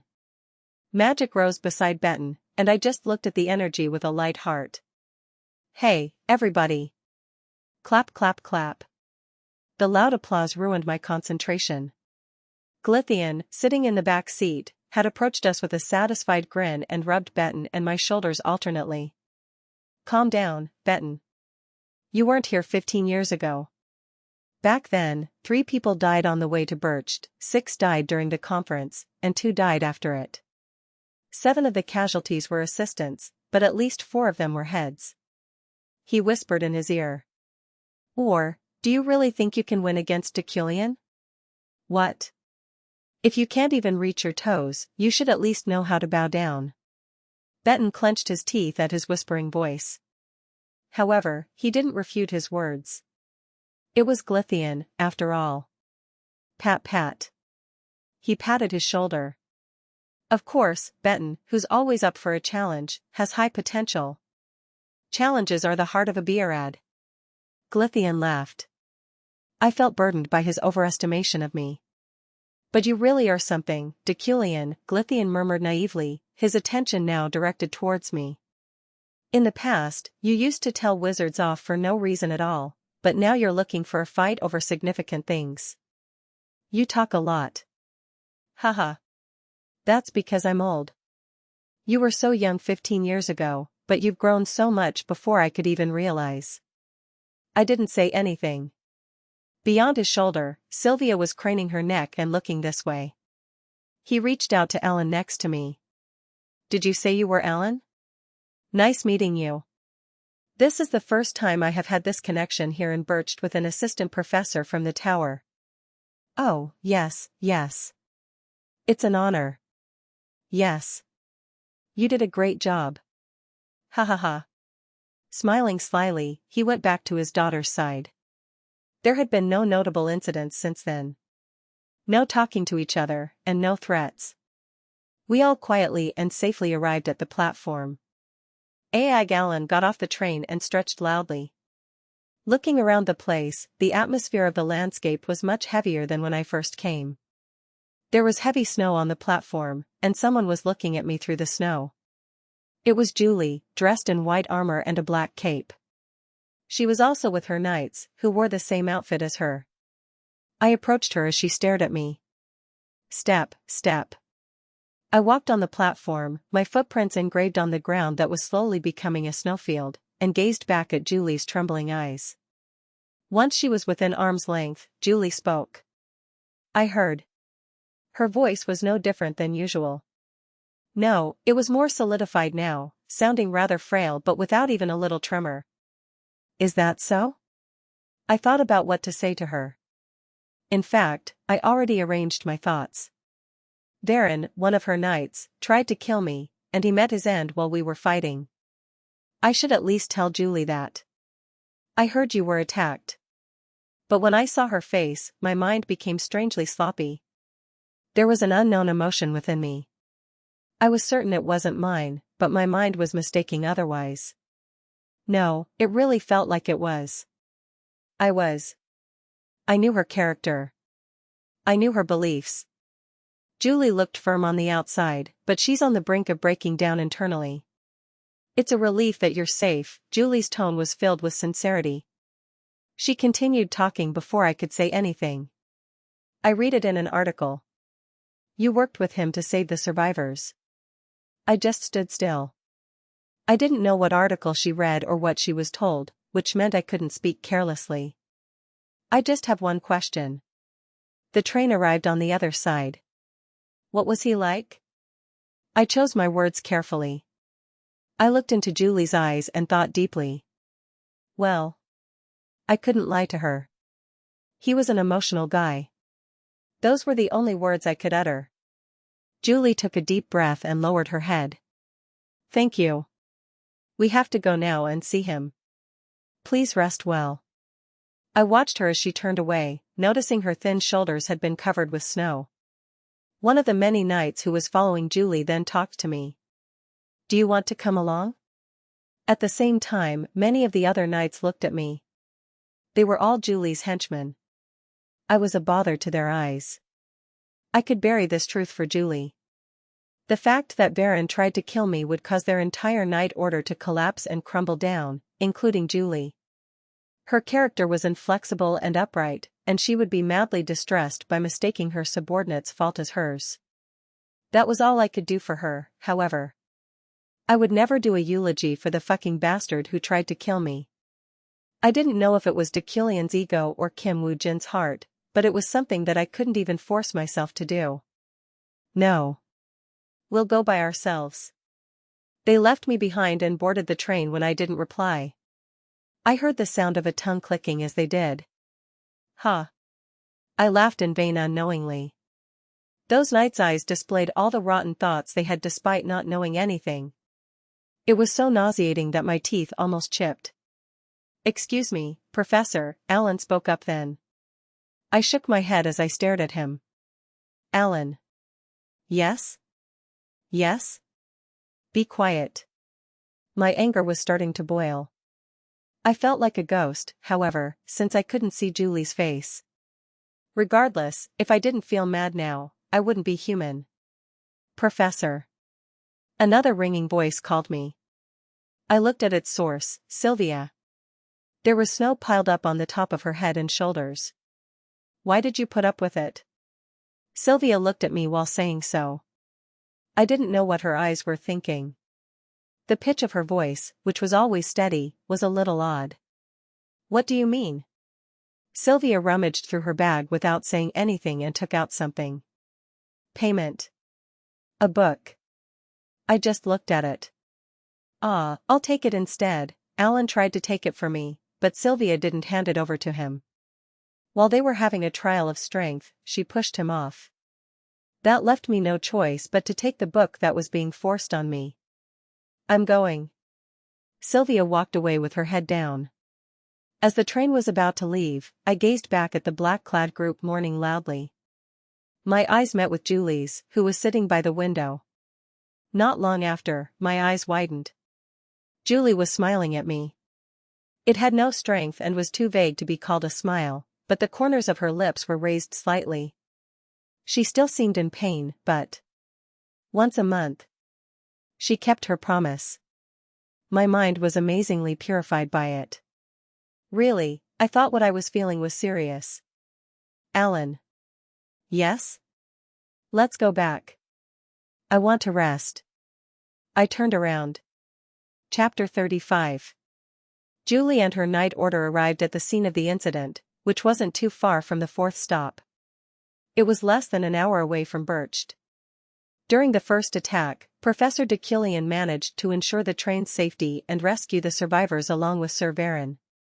An officer from the security department explained the situation. But the whole carriage fell from the cliff during the second attack, and Sir Baron allegedly went down with it. The VIP carriage that Professor Deculein was in miraculously didn't, however. I see. The officer's detailing allowed them to understand what transpired properly. He also showed a copy of Roan's photograph. Unfortunately, this place is so remote that the only eyewitness accounts are the persons directly involved. Have you seen the article? Yes. Julie had already read it and saw the picture of Deculein calmly sitting inside a train floating in midair. Well, not all of the photos were released, just like this one. He showed one more picture. It was the corpses of the knights who attacked the train. Maybe the head professor subdued them. He's essentially no different from being a one-man army. Haha. The officer added with a smirk, but the knights did not laugh. Sensing the atmosphere, he regained his composure as he continued. Based on the pieces of evidence we have, it appears the two of them tried to handle the situation, and Knight Varen suffered from an accident during the second attack. Thank you. No worries. Julie bowed politely and looked around. The lands were white and endless, stretching far beyond the horizon. Just the sight of it was enough to send her mind to some distant memory.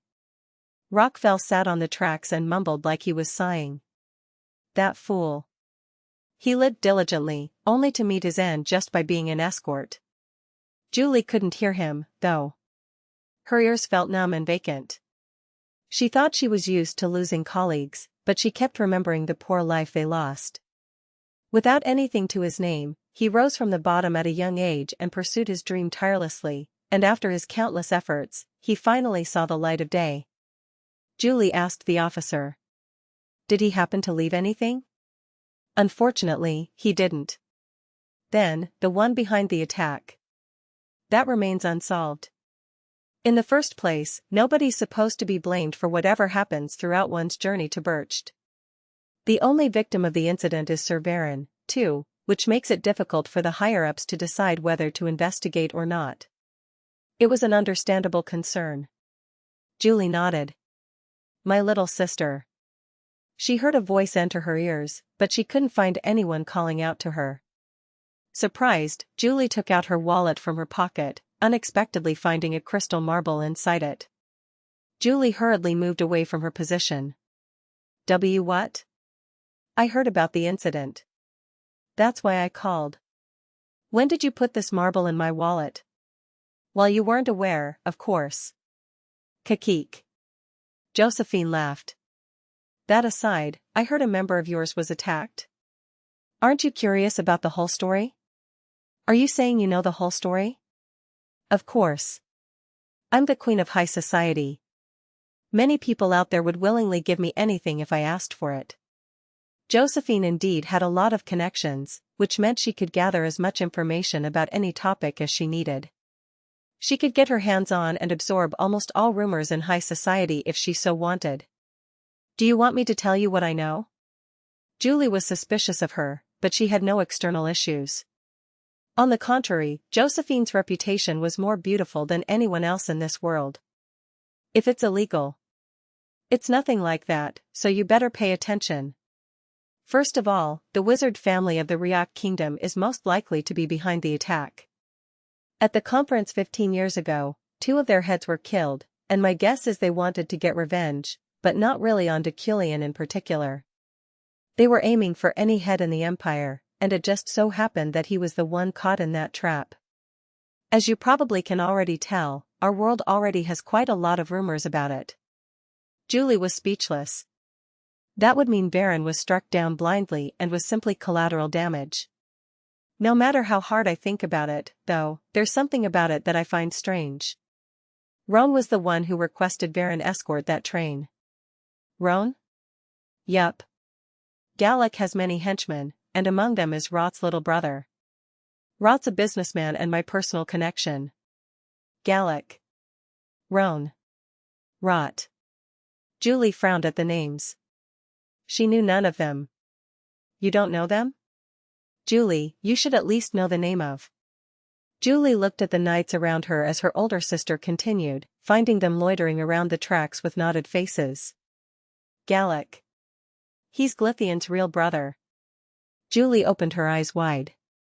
I'm sure you know Glythian, and I'm honestly not surprised you don't know Gallic. Publicly, it's been more than 30 years since they cut off their relationship, but they can't fool my eyes. I don't know if they fought for real then or not, but I'm certain they're helping each other right now.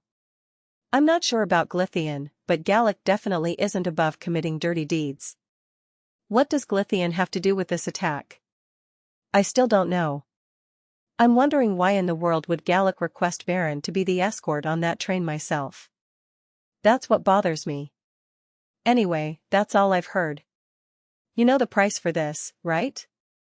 You should treat me sometime. Okay. Good. I'm going now. Josephine cut off the connection. Gilthian. Julie thought about the Iliad family head. She knew full well about his bad reputation through Zeit. But it had been 10 years since he turned over a new leaf, making this situation closer to being a coincidence.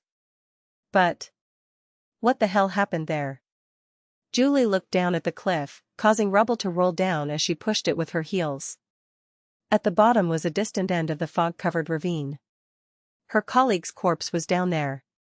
The fifth-week lecture for Understanding Elemental Properties was naturally cancelled due to the issue at Bercht, so I gave them homework instead. Write a thesis about one pure elemental magic. I was certain some of them hated to do it, so I added a clause that they didn't have to do it if they didn't want to. Instead, I'd just deduct points from their grade. After that, I enthusiastically prepared test questions in the mansion. This time, they were my original works. Of course, they were still inspired by previous test questions, but their solutions and answers were certainly different. I also devoted myself to magic, which in turn resulted in my success in applying basic fire control technique to my beginner psychokinesis. As a result, distant fire control had become possible for me to utilize. My next target technique was basic earth control. After about a week of cycling between training, drills, and research, the day had finally come. I couldn't help but feel awe as I used vision to look at the questions I made. Amazing. A golden air current was swaying around the test paper, caused by the reaction of my man of great wealth ability. A total of 8 items. Numbers 1 and 2 were focused on theory, while the rest mostly focused on application and practical use. Among them, numbers 7 and 8's level of difficulty was at least above a debutante. They would be correct if they thought numbers 1 to 6 were roughly one-variable functions, and numbers functions. If they diligently attempt to solve them, they should be able to understand and come to the right conclusion. As an examinee or a wizard, the insights they would gain from challenging difficult problems would further push their growth. I came out of the separate building in a good mood, meeting Roy on my way to the main building. My lord. This is the result of the auction. Roy took out a piece of paper and handed it to me.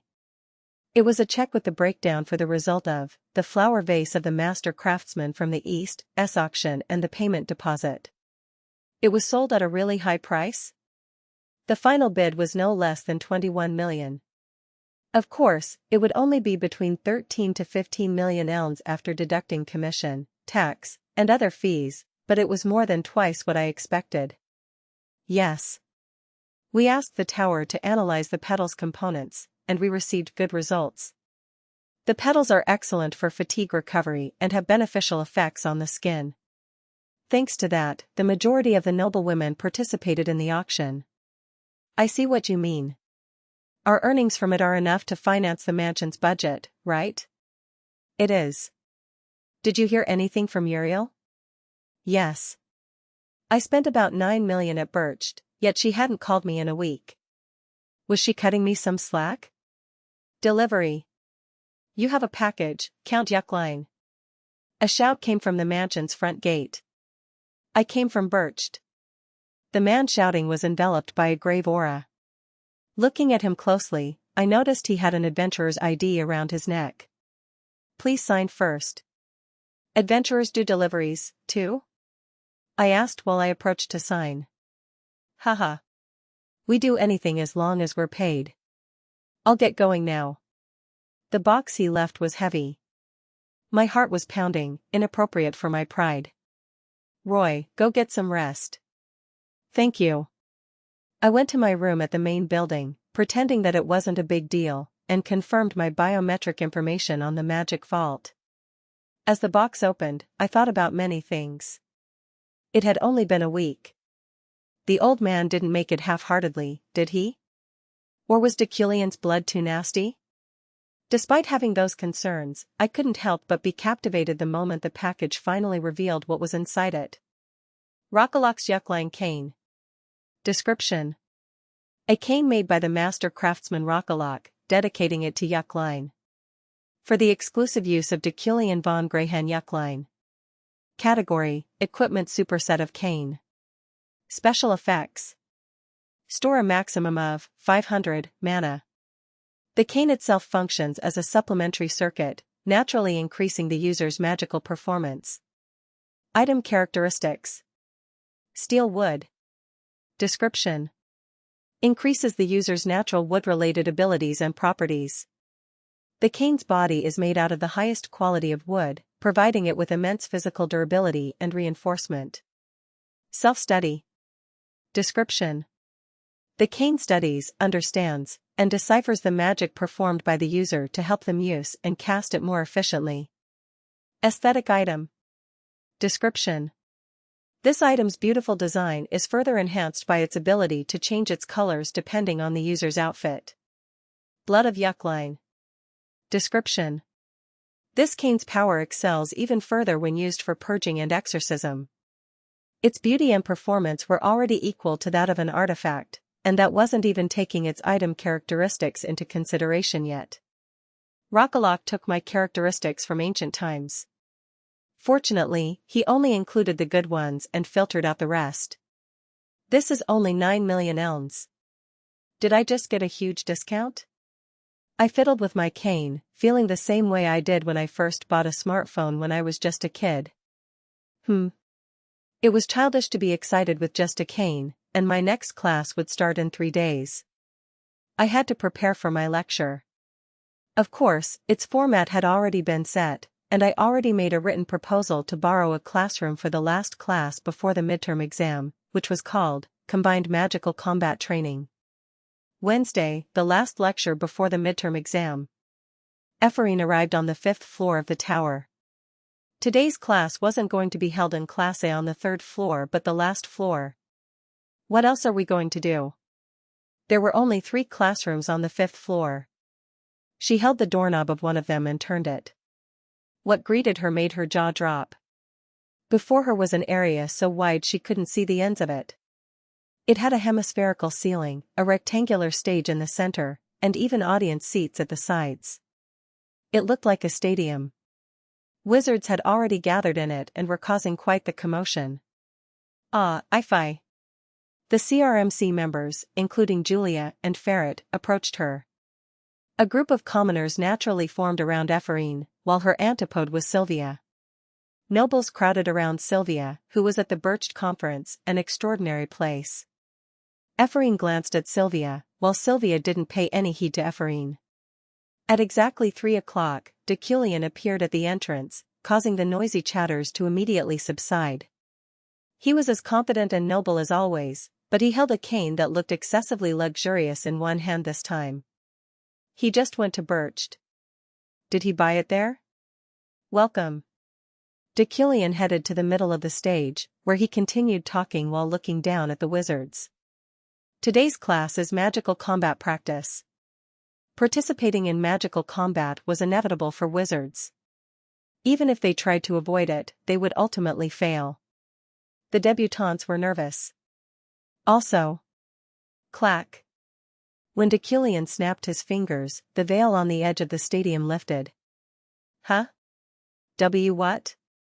Behind it was a crowd of hundreds of people, surprising Ephraim and her classmates. It's an open practice.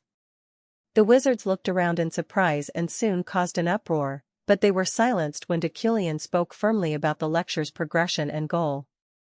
You may utilize any magic to battle against each other, but at least 3 pure elemental magic must be mobilized. It doesn't matter if you win or lose. I will focus solely on the battle itself, noting down your strengths and weaknesses as I observe. I hope you develop further with the foundations I've provided. Professor Reelin. Yes. Reelin appeared, a professor from the Department of Assistive Studies. He waved his hand, enjoying the attention of the wizards and spectators. Professor Reelin will regulate the battles to avoid life-threatening situations or damages, eliminating the need to limit yourselves. Ha ha ha. Everyone, just trust me. We'll start the class now. First one, Urigen. Yes. Dumbfounded, Urigen raised his hand and climbed onto the stadium. Pick an opponent. You can choose anyone here. He hesitated at first but soon chose one of his friends, a man named Lowton. They soon stood facing each other. You have 3 minutes. Begin. At Deculein's words, they exchanged magic awkwardly at first. Urigen's fire spread thinly like a veil and enveloped Lowton, who immediately intervened in its path using mana. Shwii-dash. The flame's extinguishment caused steam to appear, which Loten then froze and launched like metal spikes towards Urigen. Clang! Urigen defended himself with a barrier.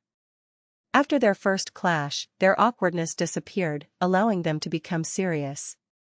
They repeatedly materialized, destroyed, and defended against each other's magic, but their bout didn't even last for a minute. Kook! A groan marked the end of the spar. The wizard who ran out of mana first was Loten.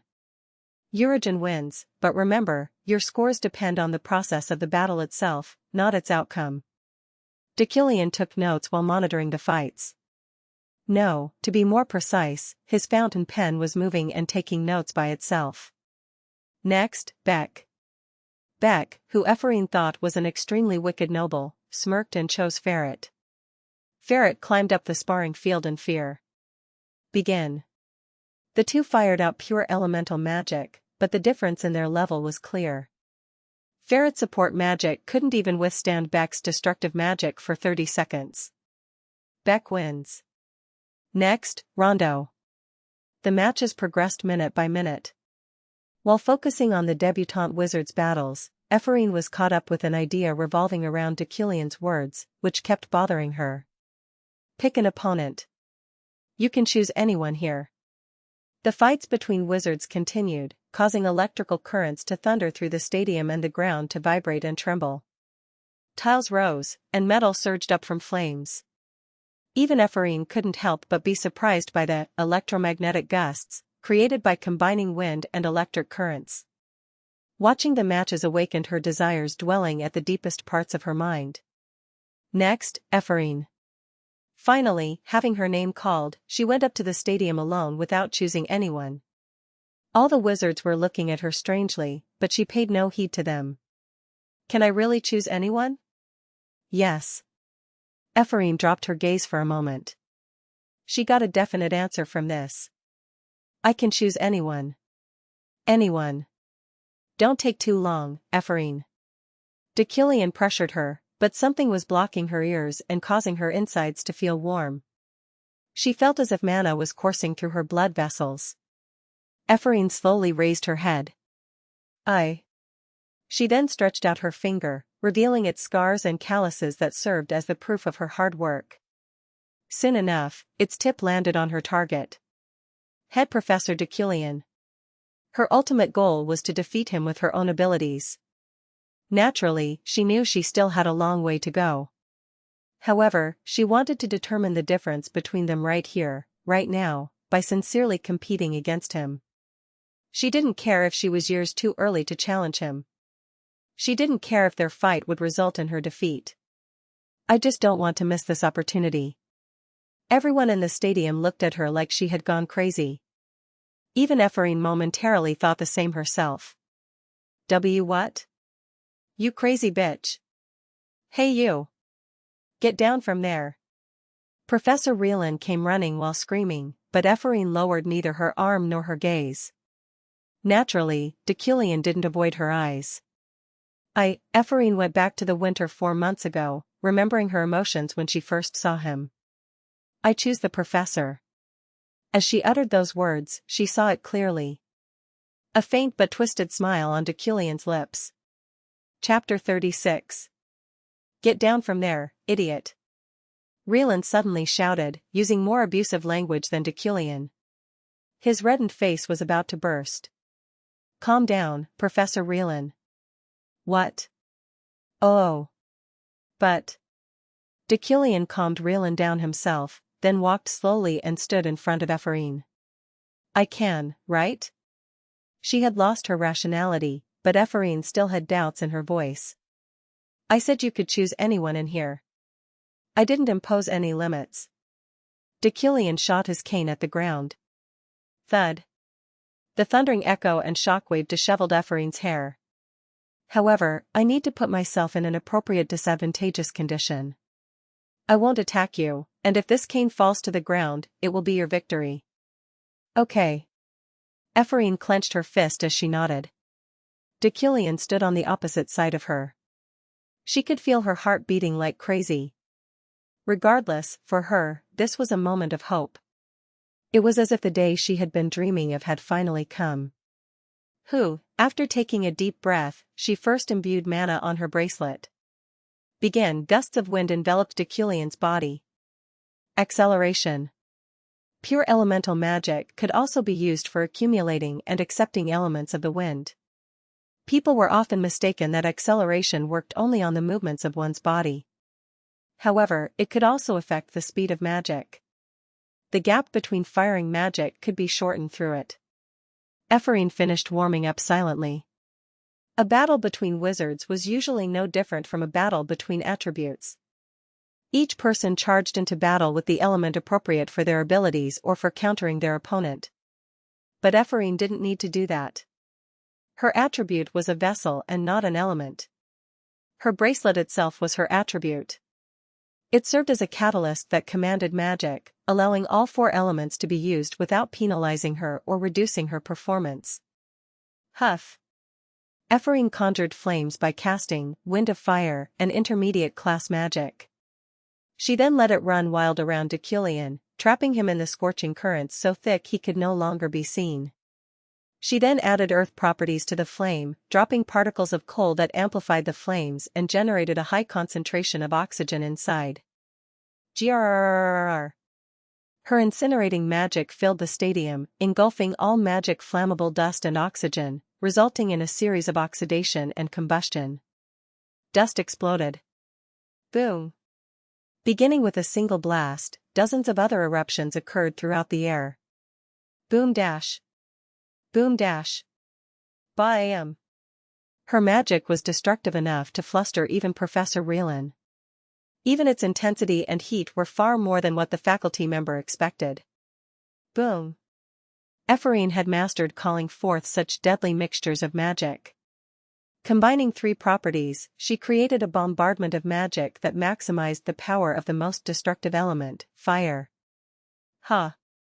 After using up her mana, Ephraim sighed and stared at her opponent's position, but only smoke coming from the stadium she nearly set ablaze filled her sight. Did he manage to escape? She didn't let her guard down, yet at the same time, she found herself wondering if she had killed him. She wasn't worried about him, though. A cold wind cleared up the smoke, revealing a shell-like ball of fire beyond it. Da-da-da, da-da-da. Between the raging waves of flames, Deculein's blue eyes radiated as he gazed at her apathetically, looking as if her magic couldn't even touch him. It was exactly as she expected. Squee-eye. Her fires died down in a flash, extinguishing her incinerating magic completely. She couldn't even begin to understand how that was possible. Biting her lips, she released stray bullet bombs, which scattered like magic bullets all over the place endlessly. Do-do-do-do-do. However, all that came into Deculein's range came to a halt, and had her ownership over them seized. He then extinguished all of them without even using them. He promised not to retaliate, after all. Ugh. Deculein just stood there and stared at her, making her feel like he was just playing with a child. Since it's come to this, Ephraim cohered magic. It. But an error occurred in its materialization process, causing it to be dissolved with a spark instead of materializing. Ephraim quickly found out the reason behind it, Deculein's mana interference. You have a habit with magic, he said, observing the patterns of her magic through his vision. It was almost impossible to interpret and dissolve magic in such a short time since doing so severely used up mana. The bigger your movement is for magic, the more your habit becomes prominent. However, after experiencing the opponent's magic a few times, and if one were certain about their habit, their mana consumption would be reduced exponentially. Simply put, Deculein's understanding had now fully unraveled Ephraim's magic, allowing him to instantly find its core circuit. High-ranking wizards always hide their habit. No, they don't even have one, Deculein continued in a tone that sounded like he was talking to a failure. Ephraim kept trying to form magic, but her efforts were all for naught. Zee. The sounds of her short-circuiting attempts echoed non-stop. You won't be able to use magic in front of me. Ephraim clenched her teeth, giving up on materializing magic. However, she hadn't given up on the battle itself. She still had her last resort. Don't give him space or time. What if she focused on breaking through just one part of him and closed the distance between them? What if she released magic right in front of Deculein? I'm confident he won't even have time to dissolve or interfere with my magic. Ephraim didn't become a wizard by graduating from the academy. Hence, she didn't let her body grow weak through atrophy. Physical training and drills were part of Ephraim's routine. Phew! With her body sped up by acceleration, Ephraim charged and quickly reached Deculein. As she was about to release her magic, Ephraim came face to face with his finger. It was coming closer and closer, but she couldn't dodge it in time. Bomb! The pain she felt was immense. Ephraim was forced to step back while clutching her forehead and soon stumbled and fell to the ground. However, Deculein's voice found its way into her ears. Looking up, she found him gazing at her while standing opposite to her, with a smile on his lips that was unfamiliar to her. His eyes looked more serene and satisfied than they had ever been. It wasn't bad. Deculein gave her a compliment that was as high as his fondness of his new cane. Unable to understand what was happening, Ephraim just stared at his face while still on the floor. Did I just get his recognition? She fainted with that thought in her mind. Her friends soon came running and took her down the stadium. Next? Professor, the stadium was. Rielan tried to point out the obvious, thinking that they should take a little break, but Deculein repaired the place swiftly. His psychokinesis made earth levitate, and through ductility and transformation, tiles were made. The ones he made were even cleaner than the ones installed in the room before. It wasn't difficult to do, but the speed at which he did it and his rhythm was amazing. That act alone displayed why he was the epitome of noble wizardry. Next, Lucia. The class went on afterward as if nothing happened. The earlier battle kept on replaying in the wizards' minds, however. They all looked at Ephraim, but they focused on Deculein far more. They became more certain about the reason behind the head professor's fame and pride. He lifted a train using psychokinesis, after all. If Ephraim was an earthworm, Deculein was a dragon. That was how big of a gap the two wizards had when it came to their caliber. The following Monday, the first day of the midterm exams. Is it like this, then? Yes, that's it. After finishing her first test and taking a nap in the clubroom, Ephraim opened her eyes to the sound of conversation. She raised her head like her body was stuck to the sofa. Oh, I was so confused. Thanks. Don't worry about it. You can ask me anytime.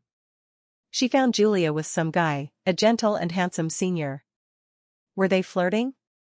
Ephraim wiped her drool and got up. Oh, I-fi.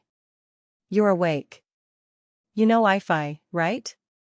At Julia's question, he looked at her. Of course, how can I not? She fought with Professor Deculein.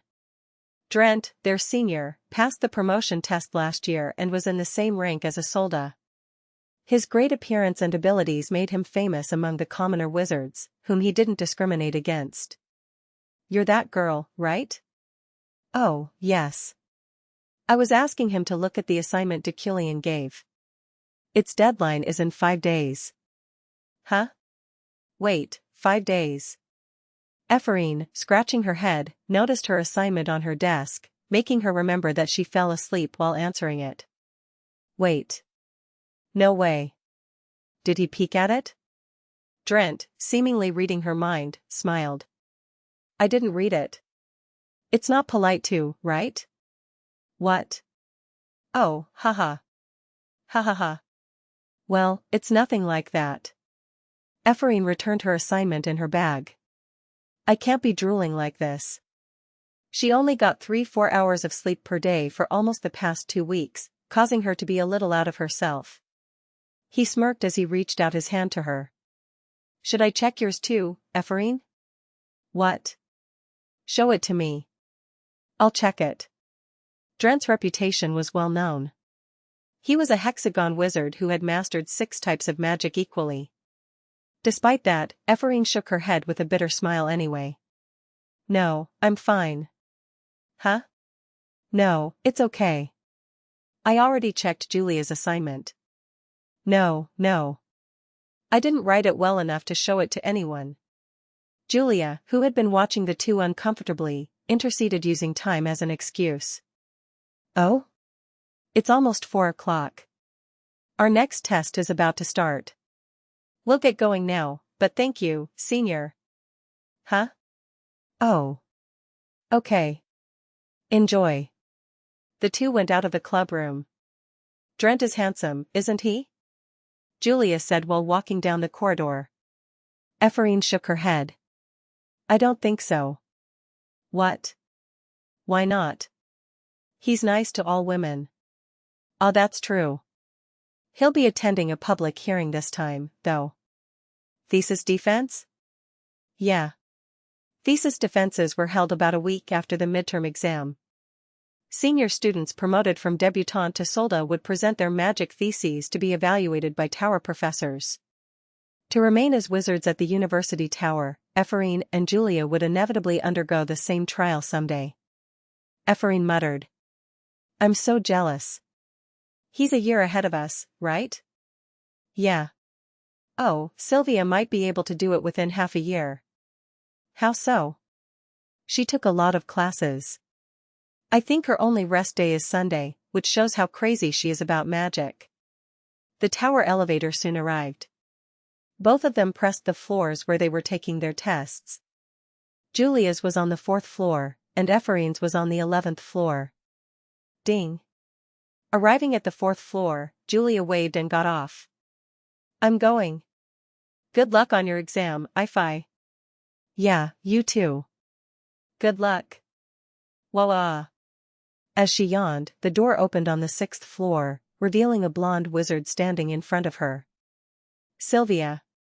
Sylvia got into the elevator indifferently, resulting in the two standing side by side. Hesitantly, Ephraim asked her a question. Did you do well in your exam? Sylvia nodded. She had nothing more to say. Did she do well, or what? Ephraim felt awkward standing so close to her, so she looked at the names of each floor instead. That was when she noticed it. 77th floor, Head Professor Deculein's office/research lab. Ding. The door opened again, this time on the 10th floor. Ephraim tried to bid her goodbye, but Sylvia rattled as she got out of the elevator. Next time, don't mess with the professor. You're lucky you didn't die that day. Her voice sounded fatigued, but it remained cold. Ding. The elevator closed, and Ephraim stared blankly at it. What's with her? 77th floor, Head Professor's research lab. I was analyzing a research paper. After submitting the test questions, this was the only remaining work I had left at the tower. Then, the outline of the thesis, which was vague and distant, was slowly coming out. Its idea itself was outstanding.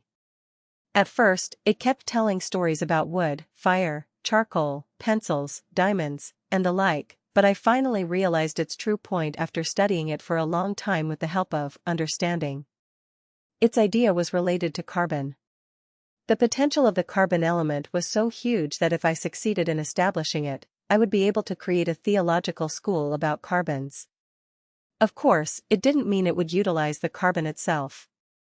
Rather, by combining its unique properties, namely, its almost infinite combination with allotrope, it would provide magic with immense flexibility and opened up a lot more possibilities. But it was hard for me to learn. The magic memorize and materialize created based on this thesis required talent in almost all attributes. Its magic consumption would be too high otherwise. Of course, the distinction between magic development and realistic acquisition was easy to point out. It was just like how theoretical physicists and experimental physicists were completely different in modern science. Linnell, who played a large part in the magic schools in this world, naturally had a certain amount of practical power, but he was not good at dealing with magic that he created along with his disciples. However, he was in the same position as Einstein, whom no one could accuse of not conducting experiments based on his theories himself. That insight is great and all, but in this world lacking in science, Ephraim's father, discovering that charcoal, pencils, and diamonds were actually under the same element, conceived the idea of using their properties for magic. Did he quit at the beginning of his research? The procedure he provided was less than half complete. It also had multiple errors and missing parts. Most of it was based on intuition, too. Of course, wizards' theses were usually 70% to 80% intuitive and 20% to 30% theoretical, considering that those numbers were enough to understand their research and to cast the magic they were analyzing. That aside, one wizard came to mind that suited the magic I was studying. Ephraim. A daring debutante from my last class with the ability to use all 4 major elements by using her bracelet as a catalyst. The more she did it, the deeper Ephraim's questions about her father grew, however. I took out the pendant that I had put in a drawer in the corner of the lab. It safely kept an image of Ephraim as a child. But why was her father's face cut out in it? Wasn't it strange to receive a photo like this? After staring at it for a few moments, I left the lab, went back to my office, and took out a book. As I was reading it, something caught my eye. I shifted my gaze towards it swiftly. I found a hawk staring at me while standing outside my office's window. As I stared back at it, it tilted its head as if it was looking at something, causing me to tilt my head a little as well out of wonderment. Brrrr. It soon flew away in a hurry, almost as if someone had scolded it. Does it have an owner? Its feathers seemed taken care of, and it looked neatly groomed. I closed the window curtains. The Red Garnet adventure team waited for a ship at Lucan, a Deculein-owned coastal city on the west part of the empire. Is it that one? Ganesha pointed at a vessel on the other side. A child was supposed to arrive from the archipelago today. Yeah. Only one, however. 2 of the kids' relatives were still at the archipelago. It's moving too slow. Aren't you just rushing too much? You've been talking back at me a lot lately. I'm not talking back. I'm just telling the truth. The ship arrived while they were quarreling, allowing the child to finally disembark from it. As soon as she saw her cute appearance, Ganesha waved at her as the wind began to breeze through her hair. Hey! Over here! The kid smiled brightly upon noticing her red hair fluttering like wings. It's been a long time, Ganesha. She had met a lot of children at the archipelago. Among the 3 that had special talents, she was her favorite. She looked precious, her tiny fingers even more so. Leah, didn't you miss me? Leah, a child with black hair and brown eyes, wasn't only gifted but also mature for her age. She always seemed to know what she wanted to do and how to do it. Her actions alone were no longer that of a child's, but that exactly was what makes Ganesha pity her. Of course, I missed you, Kook. Ganesha hugged Leah tightly before she could finish her sentence. I missed you, Leah. You're hurting and suffocating me. This is child abuse, really. She simply couldn't help herself. Leah's face, sticking out of her arms like a bun, was just too cute for her to resist. Your birthday has already passed. You're not a child anymore according to imperial law. No, what? Hey, I said it hurts. Let me go, you idiot. She was so mature that her behavior only made her appear cuter. Let go of me already. Let me go. Oh, sorry. Only then did Ganesha release her. Are you an actual idiot? The kid glared at her. Sorry. Shall we go? I'll buy you something delicious. What are you going to buy? Ganesha thought watching how much and how far this child would grow would become one of her most favorite hobbies in the future. Chapter 37. The chairman of Imperial University Tower's board of directors received interesting news from the private office. It was an order from Bercht regarding the red box. If this were a game, most people would have gambled 10 million or 100 million elms that they would be commanded to begin the red box suppression. However, the result was quite the opposite, and Deculein's fierce contribution to that outcome made it all the more surprising. What is this? I know how you feel. At the chairman's office, 13 faculty members gathered, including Rielan and Latran. The chairman often gave an audience to the professors at least once a month, the only person who had never stopped by for it being Deculein. I'm curious why you're all here today. Did you meet someone at Madoho? The professors just laughed at the chairman's question. There were many schools in this magical world, just like how there were multiple factions all over the continent. Rielan and the rest belonged to an organization called Madoho. Deculein wasn't tied to any school. The Deculein family itself was no different from being a godfather of the magic world, after all. Luina attended Madoho this time. I've been talking to her for a while, one of the professors spoke up, causing the chairman to smile bitterly. Luina competed against Deculein for the head professor position, at least until she voluntarily resigned due to an unexpected incident. She was now the head professor of the Kingdom University Tower. Is she coming back to the Empire? Ha ha ha. Well, if you can guarantee her seat, she definitely will. If that happens, our tower will definitely greatly benefit from it. Weren't her achievements in the kingdom remarkable? On the other hand, Professor Deculein is a bit strange these days. He's even defending the red box. Based on his behavior at Bercht, Professor Deculein seems. The chairman smiled and gestured, knowing full well what the professor was trying to convey. All right. If Luina says she'll come, I'll take it into consideration. Well, let's end this meeting here for now.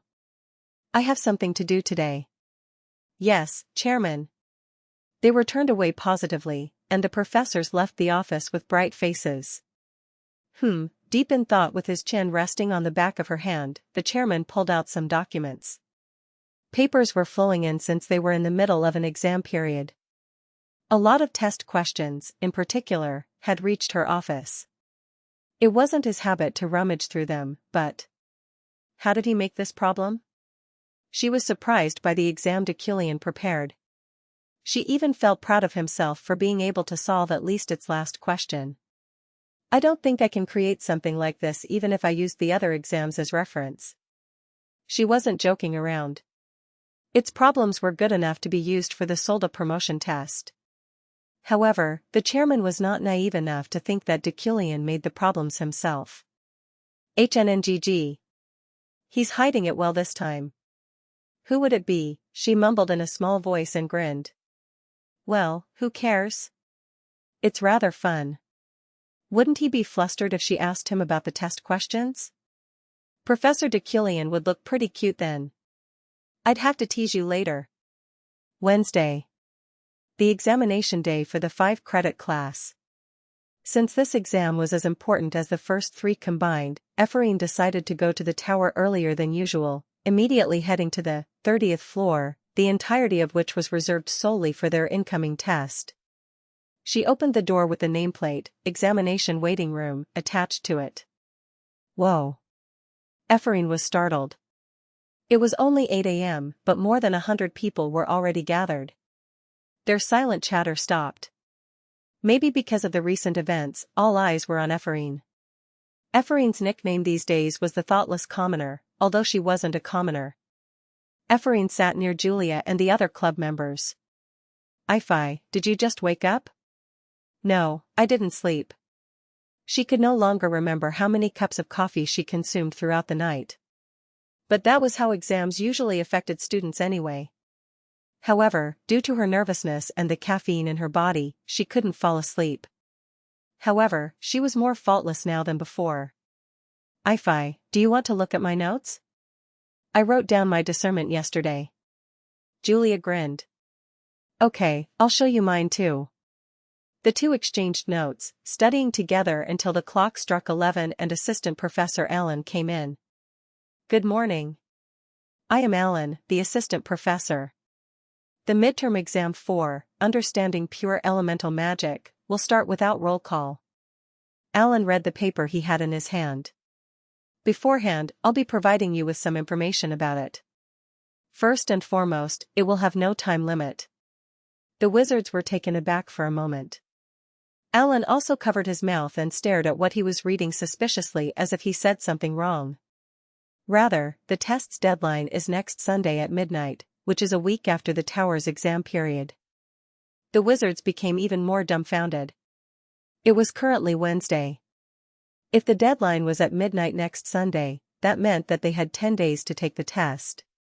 While Ephraim was trying to make sense of such puzzling information, Alan continued talking. Of course, you can take other exams during that time. You can eat outside, sleep at home, wash up, go play to relieve your stress. However, the test paper itself can't be taken outside. She found it strange. No, it was an interesting method. Additionally, each person will be given a private room as their test site. You can even sleep inside it. However, you must bring your own pillow and blanket.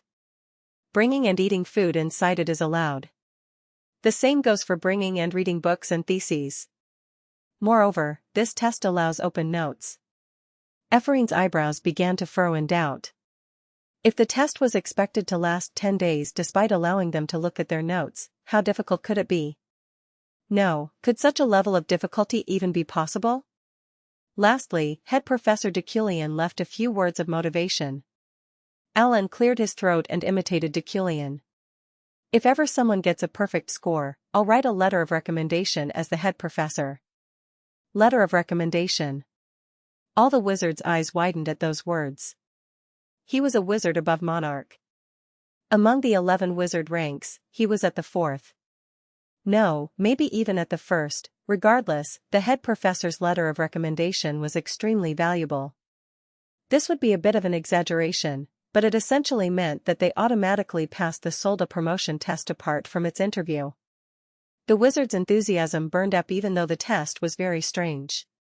Of course, they had already expected Sylvia to claim first place with an overwhelming lead, but the letter of recommendation wasn't just for one person, but for everyone who got a perfect score. It was a good chance for late bloomers to rise and make a name for themselves. I will now assign each of you an exam room. Please stand up and follow me, starting from the front row. 15 people in the front row of the waiting room got up first. He repeated that same procedure 10 times. Sylvia was assigned to room number 23, and Ephraim and the other club members were assigned to room number 73-78. Good luck, Ifi. Fight. Yes, you too. Knowing that she had a lot of time made her anxiety die down. While they were exchanging encouragement, Alan shouted. Okay. Everybody, go in. Ephraim took a deep breath and went inside. The room was a little wider than the one-person room in the dormitory. It had a desk, a chair, and a clock. On top of the desk was the test paper. Ephraim immediately sat on the chair and looked at number 1. 1. Calculate the circuit of the following technique. She was certain it was a theoretical question. Ephraim took out her pencil. At the same time, she released mana through her fingers. Ephraim calculated the theory by using intuition, recreating the circuit with her mana as she computed. Who? She solved it in an hour. Ephraim instilled the proper amount of mana on the answer column before turning the page. 2. Inferring from the key circuit of the following technique, describe its flow of mana. Question number 2 was a little difficult, but it was still theoretical, as expected. She spent 3 to 4 hours solving it. But the real problem came after that. 3. The following circuit is part of a specific magic. Deduce the above formula through the following conditions, express the magic, and implant it to the test paper. Ephraim thought about how to handle it best, assuming it would be easy at first. However, she couldn't develop a solution for it no matter how long she spent pondering about it. I'm sleepy. Ephraim eventually put her pen down and laid on the floor. Hiya. She closed her eyes in this rigid place to take a little break, and before she knew it, a day had passed. The 4th day of the Understanding Pure Elemental Magic exam. The knight cadets who left for their exams on Saturday had returned, and most of the tests of the regular undergraduates were coming to an end. However, the tower itself was still hot and bustling. Right now, not only the University Tower wizards but also the Outer Kingdom Tower, cadets, and undergraduates were paying attention to it. The reason was, of course, Deculein's marathon exam, which apparently was hard enough to warrant having an entire week or two dedicated to challenging it. However, the test this time was promoted by the chairman herself. Yes. The exam is still ongoing on the 30th floor.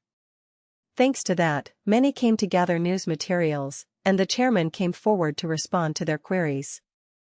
What is its level of difficulty? Nigh impossible, but I felt really happy after I solved it. The students will feel enlightened once they've finished it. It's worth trying. Do you intend to publicize the test questions afterward? I think you should ask Professor Deculein about that. In my opinion, even the Isle of Wizards' wealth would want to pay for it too.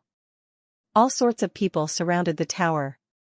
Having finished their exams, the undergraduates and cadets came to check the commotion out as well before training for the season of festivities and MT of the entire university, which would begin in 2 weeks.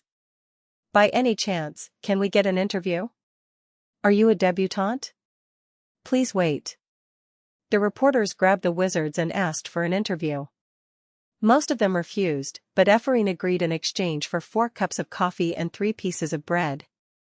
No one's given up on the test yet? Probably. What do you think is the reason? I'm not sure.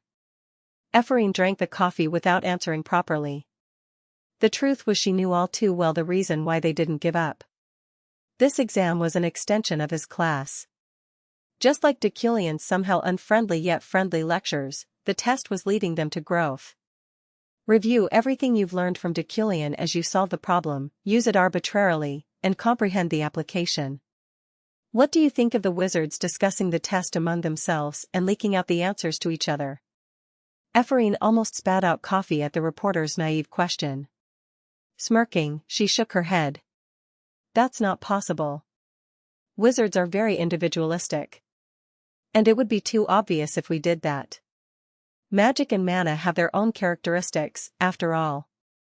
Think of them as fingerprints. Aha. 10 minutes have passed, right? I'll be going now. The promised interview duration had ended. Ephraim got up from her seat with 3 cups of coffee and 2 pieces of bread remaining. Early Monday morning. Sylvia woke up in the test room and warmed up her food with magic. Nom nom. She ate breakfast as she looked at the test paper. 7. When the magic with the above core circuit satisfies the following 4 conditions, infer the whole formula and implement the magic. She was thinking about manipulating the mana according to the conditions in question number 7. Ugh. She failed to solve it yesterday despite attempting to find the right answer all day, and since she still couldn't come up with an answer for it, she decided to take a different test for now. Sylvia came out of her test room and approached the assistant professor in front of the elevator. Are you giving up or going out? Alan asked. I'm going out to take another test. Okay, Miss Sylvia. Good luck. Sylvia then took a refinement test outside the tower at the Theo Hall. Finishing the 2-hour exam in 20 minutes, Sylvia made her way back to her test room, finding the attendants of the mansion waiting near the tower to give her packed lunch and dinner. Good luck, Lady Sylvia. I know you'll be able to solve all of the questions. Don't give up. You're going to be the greatest wizard to ever exist, so I know you'll be able to do it. Sylvia returned to her room after receiving their support. It was strangely burdensome. She didn't feel this much pressure during the entrance exam. The possibility that she couldn't solve it was growing in one corner of her mind, but she refused to acknowledge it. Don't be impatient. Reminding herself of the professor's words, she steeled her mind. Room number 23, Sylvia. Sylvia's test room had all the things she needed. She made a bed, using her magic, and brought blankets and pillows. She also had books and research papers to serve as references. It had become a capsule where she cycled between eating, sleeping, and solving the test. She sat behind her desk and challenged question number 7 again. 1 hour. 2 hours. 3 hours. 4 hours. She put her heart and soul into it as the time passed. It wasn't only because of the level of difficulty of the exam. Its questions were indeed difficult, but Sylvia would have already told her father if it was needlessly so, calling it a garbage exam that wasn't worth spending 10 days on and its creator a trashy professor. But this exam was nothing like that. Each problem presented new possibilities and directions, induced unexpected transformations, shocking utilization and application out of her, and promoted flexible thinking inherent in the problem itself. Regardless, it was no different from participating in a boot camp. Its level of difficulty also greatly increased starting from the sixth question. The wizards believed that they would rise to an entirely different level if they got a perfect score. The letter of recommendation was just an unexpected bonus. 10 hours. 11 hours. 12 hours. 12 hours today and 18 hours yesterday. After a total of 30 hours of hard work, she finally solved number 7. Sylvia manifested the circuit through magic, which rose in the air in the shape of a sphere. It looked like a blazing star that combined fire and earth, wind and water, causing a brilliance so bright it reached even the edges of her room. Sylvia was briefly mesmerized by its beauty. But soon afterward, she sighed as she looked at the clock. 6 p.m. It was time to take another test. After combing her hair, she walked out of the tower. There were still many people at the main entrance, so she went around the back, where she ran into someone. "Oh, Sylvia?" "Ephraim. Are you going to take another test?" Ephraim asked. Sylvia walked without bothering to answer, but at some point, they both asked the same question. "At what number are you?" Their words overlapped. Sylvia grew silent. Shrugging, Ephraim spoke first. "I'm currently solving number 7. Sylvia answered honestly. "Number 8. "What? You already solved all of them?" Ephraim's eyes widened out of envy. "Solving. Ah. You're fast. I'm stuck at number 7. Ephraim smiled bitterly as she scratched the back of her neck, but Sylvia walked past her without saying much. However, she felt twisted deep down. If she was already answering number 7, then Ephraim was much faster than she expected. There was only one problem separating them apart. Is she lying? Or am I just too slow? Sylvia resented her for reasons she couldn't quite fathom. The problem was time. The false tests were taking too much of it, preventing her from spending all of it on the real tests. Ephraim, who went separate ways with Sylvia, reached the cafe. She felt like she had used up almost 1,000 ounces on coffee alone during the exam period. She scanned the interior for any reporter. For her, the formula was reporter equals interview equals free coffee and bread. None. TSK. She was left with no other choice but to buy coffee and bread with her own money.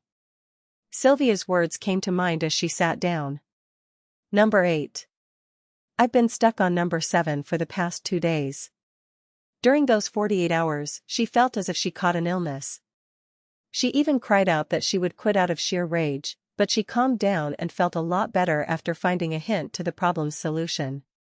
The happiness that moment brought was incomparable to anything she ever felt before. Phew. Ephraim conjured manna at her fingertips and thought about number 7 while drinking coffee and chewing on bread. Out of the blue, she wondered about what Deculein was doing. I will solve it even if I have to come after you.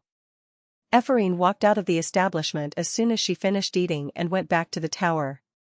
Looking up at the sky, she found a star shining so bright it looked like a marshmallow floating amid the vast darkness of the universe. Ephraim's eyes widened, her pupils reflecting the celestial object. Enlightenment spread down her spine. She rushed straight back to her test room and began to release mana. It's working. It's definitely working. This better be it. The star in the night sky served as her inspiration. She calculated the circuit under the condition recorded on the test paper to identify the solution, created an estimation using the formula that the solution used as its basis, and implemented the magic that met the conditions of the problem. Have I solved it? She conjured an artificial star by gathering the fire, wind, earth, and water attributes.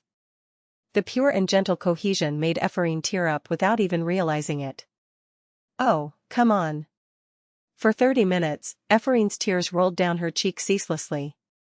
Sniff. Sniff. Ephorine wiped her drenched eyelashes and turned to the next page.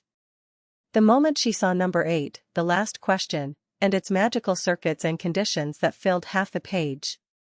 Oh no, this crazy. She almost fainted. Chapter 38. The wizards began to give up a week after the test began, their progress distinctly divided by their ranks. The lower ranks gave up at numbers 1 to 4, while the middle ranks stopped at number 5. The higher ranks were divided into those who could barely complete number 6 and those who had enough wits and tenacity to challenge number 7. The highest ranks were divided by the percentage of number 7 that they solved, from answering barely more than half to providing a complete solution. No one could even talk about number 8. Regardless, experiencing the test alone became a feat, a medal of sorts, for the students. It was a privilege that only 150 out of the 300 new wizards could enjoy. Not only the senior wizards but even the professors were asking about the test. On Saturday noon, the day the exams at the university tower were dated to end, Sylvia immersed herself in question number 8, forgetting the passage of time. Her disheveled hair and bloodshot eyes were completely disparate from her usual neat appearance. Nevertheless, she ceaselessly released mana. She had spent nearly 5 days on the final problem alone, and through it all, she had already written more than 7 magic circles. Due to the numerous magic involved with the problem, she decided to deduce them piece by piece and translate them into the answer sheet. She had conjured multiple magic circles already, but she still had no idea how many more were left. She finally understood the need for the gigantic answer sheets. While writing the 8th magic circle, she felt a pain in her head and eyes. Acting swiftly, Sylvia quickly stopped the blood that was about to fall from her nose, knowing full well it might cause a problem if they dripped onto her papers. Leaving the test room and creating a blood trail behind her, she noticed her reflection on the corridor's window. It was clear she had left herself unattended and unaccounted for. She might even die at this rate. I need to take a short break. Sylvia lightly tidied up her appearance using cleanse as she headed for the elevator, finding the person she had seen for 10 days straight seemingly dozing off. Excuse me. Ah. Oh. Miss Sylvia, are you going out? Yes. Okay, you may proceed. She got on the elevator and came out of the tower. Fortunately, the surroundings were quiet. Sylvia walked to a nearby park, sat on one of its benches, and stared at the garden right in front of her. It was nothing out of the ordinary. It had grass, flowers, and trees stemming from the ground. Above the greenery shone the sun, providing them with the light that they need for photosynthesis. The garden, just like question number 8, was the result of independent elements connecting to become one unit. Hence, she thought creating and casting powerful advanced magic was no different from gardening. Her father once told her that even if thousands or tens of thousands of solder-ranked wizards gathered, they still wouldn't be able to manifest great magic, and professor-level wizards could only do it when 30 of them gathered. The great wizard could cast it by himself, however. That was why only one great wizard existed in the past 60 years. Even though he was now over 100 years old, he could still break up question number 8 with just a glance. Sylvia closed her eyes for a moment and opened them after, finding the sun's position had changed quite heavily. She was confused at first but soon jumped up in shock upon understanding the phenomenon. She accidentally fell asleep. Sylvia rushed back to the tower and checked the clock. 4 p.m. There were only 31 hours and 59 minutes left until Sunday midnight. She sat in her chair again, scribbling with her wizard-exclusive pen and mana in an attempt to answer a test question that was interconnected like several cogwheels. Sylvia calmly dismantled the connection and analyzed each of them individually. Without knowing how the magic circles took such forms, she couldn't even expect to find any hints, let alone answers. Hence, she focused heavily on the task at hand. Tick-tock, tick-tock. The clock ticked as if it were attached to herself.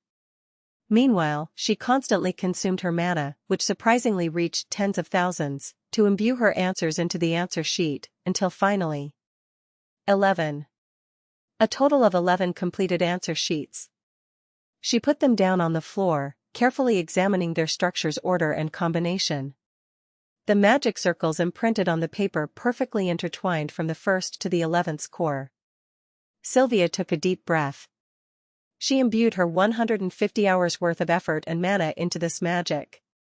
Her own soul even resonated with the magic circles on the answer sheet. Hooing.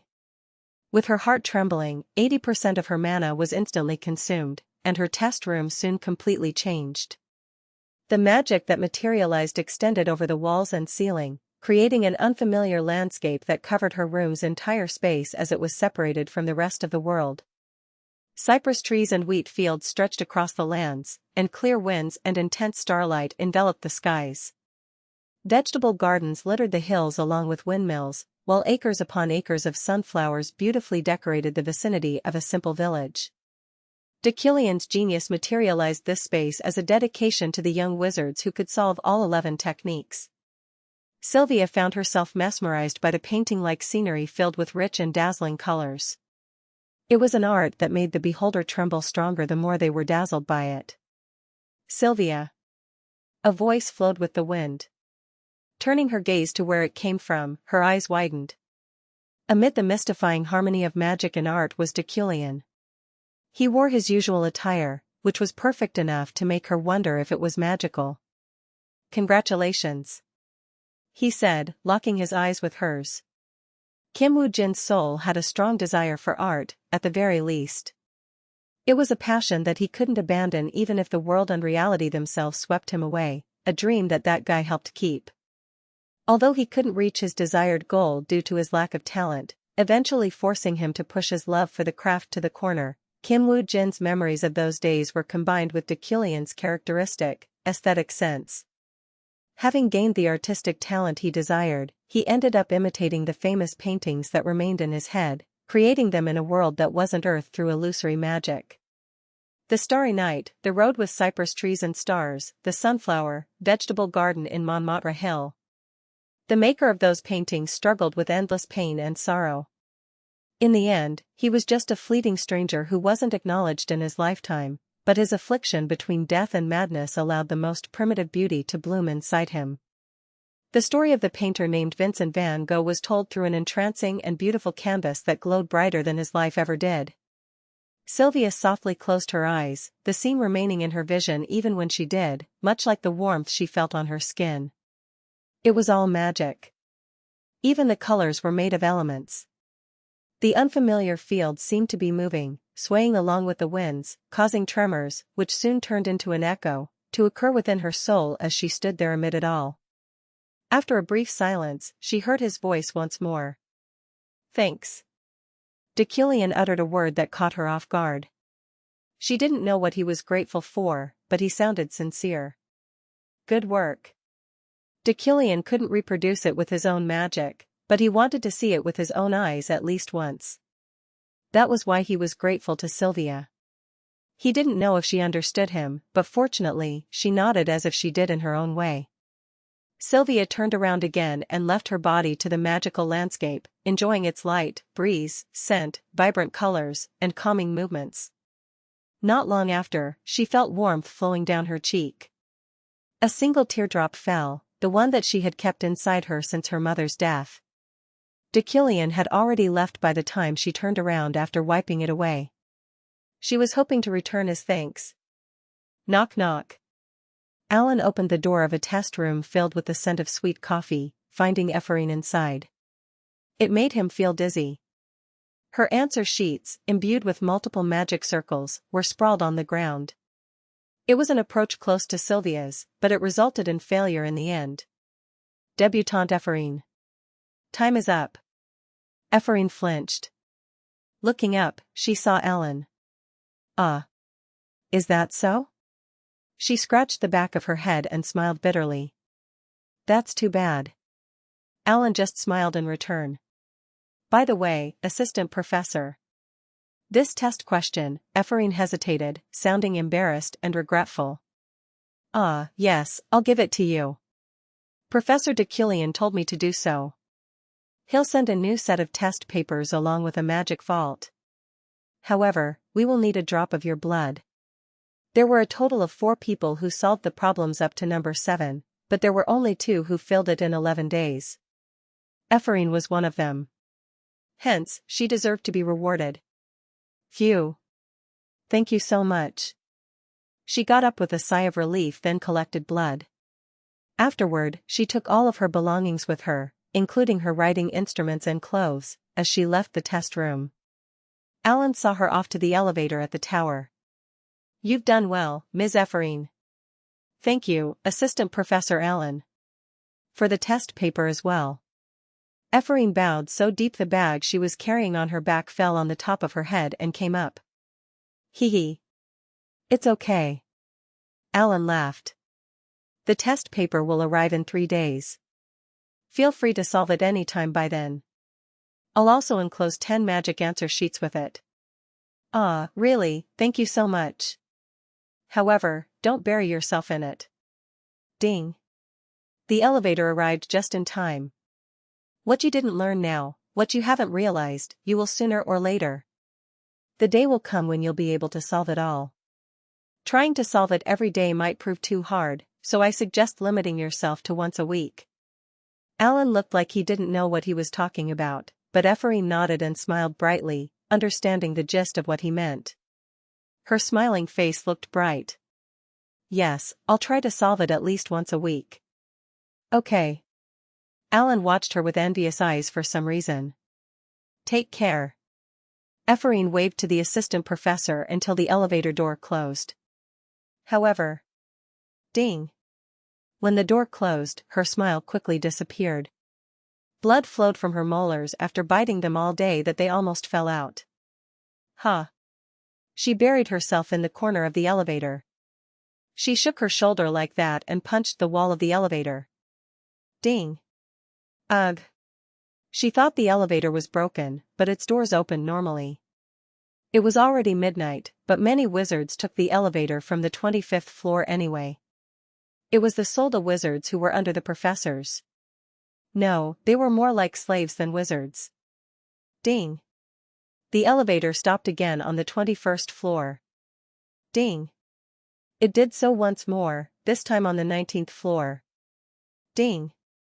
12th floor. Ding. 5th. By then, the elevator was already filled with approximately 30 wizards. Wah, when will we be allowed to sleep? Wait, don't push. There's someone in the corner. Grading is crazy. Arg. Don't push.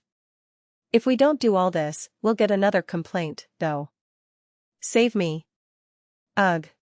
If we do, the professor will scold us again, saying, "Why do you never consider my image?" Ding. Ephraim arrived on the ground floor after almost getting squashed by people. Who? She then left the tower feeling dizzy, making her think she had become anemic. Squinting, she trudged forward, but she couldn't put strength into her legs. They stiffened up just as she was about to reach the exit. Unable to walk any further, she was left with no other choice but to stand still and hope her legs wouldn't give up. Oh, it's Ifi. Right in front of her were the members of the club she founded in a moment of bewilderment. Ephraim couldn't handle the moment. Her cheeks swelled up like meat buns. It felt like a dam she had been holding together had burst. Ifi, don't cry. Let's eat.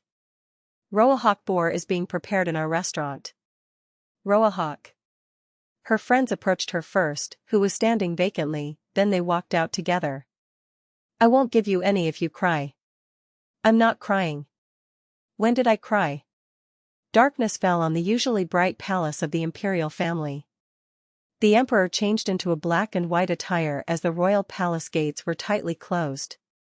At the sides of the carpet at the center, which only the emperor could walk on, the imperial knights, ministers, grand officers, and government officials knelt.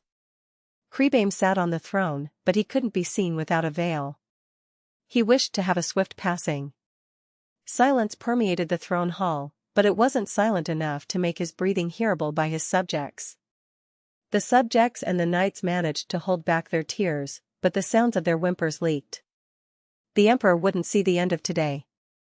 Soon enough, his body would be put inside a simple wooden coffin, as he willed. The palace gates wouldn't be opened for 3 days upon his death, and after 9 days, the enthronement would be held.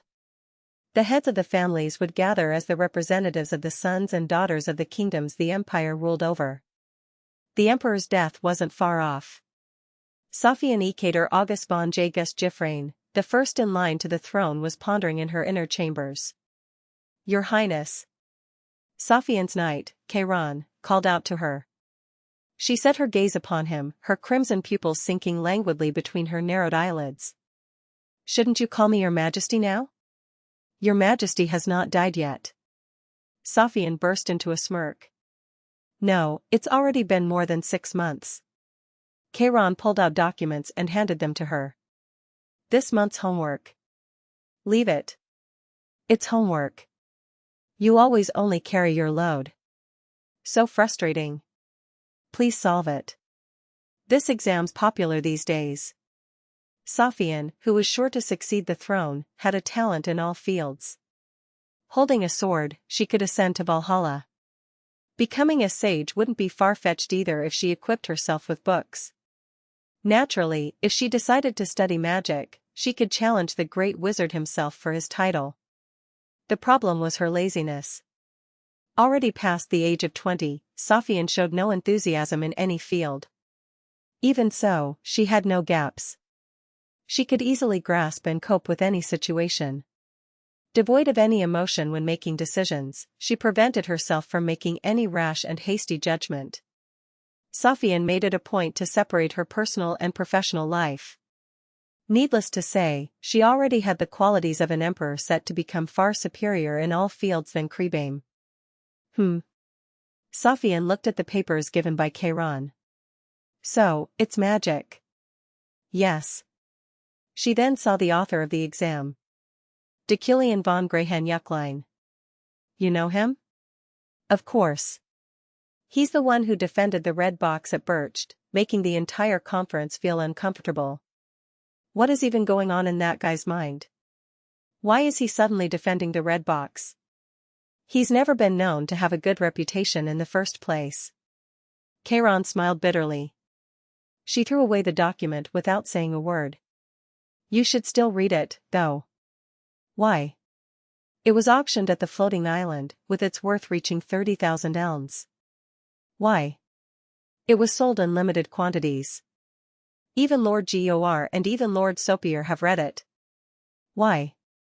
"Do whatever you want with it, then." "Why?" She laughed lowly. "I'll read it later." "Did you give one to Credo too?" "Lord Credo participated in the auction himself. He's doing his best on useless things." Credo, the second in line to the throne, was her little brother. He was a Lumiere-ranked wizard who had an affinity for magic. Back to the topic, Chiron. "What do you think I should do with the red box when I ascend the throne?" The knight didn't reply to Sofian's question, causing her to twist her lips. "You always say knights do not involve themselves with politics." "It's knights don't talk much." "That's the same thing. You only shut up when the conversation's about politics. If you're going to do that, you shouldn't have spoken at all in the first place. You'd still refuse to talk about it even if you got a knife pressed against your throat." Chiron looked at Sofian. There was always a light that transcended the highness pupils. Most people called it the talent and pride she was born with, but it was just a rotten and frozen gaze for Chiron, who had been with her since she was 13. Dong. The drum of the palace rang. Chiron bit his lips softly. "Your Highness, we have to go now." "Yeah." Sofian got up from her seat and walked more confidently and majestically than anyone else, which evidenced that she had always been naturally enveloped by dignity and majesty since she was born to the royal family.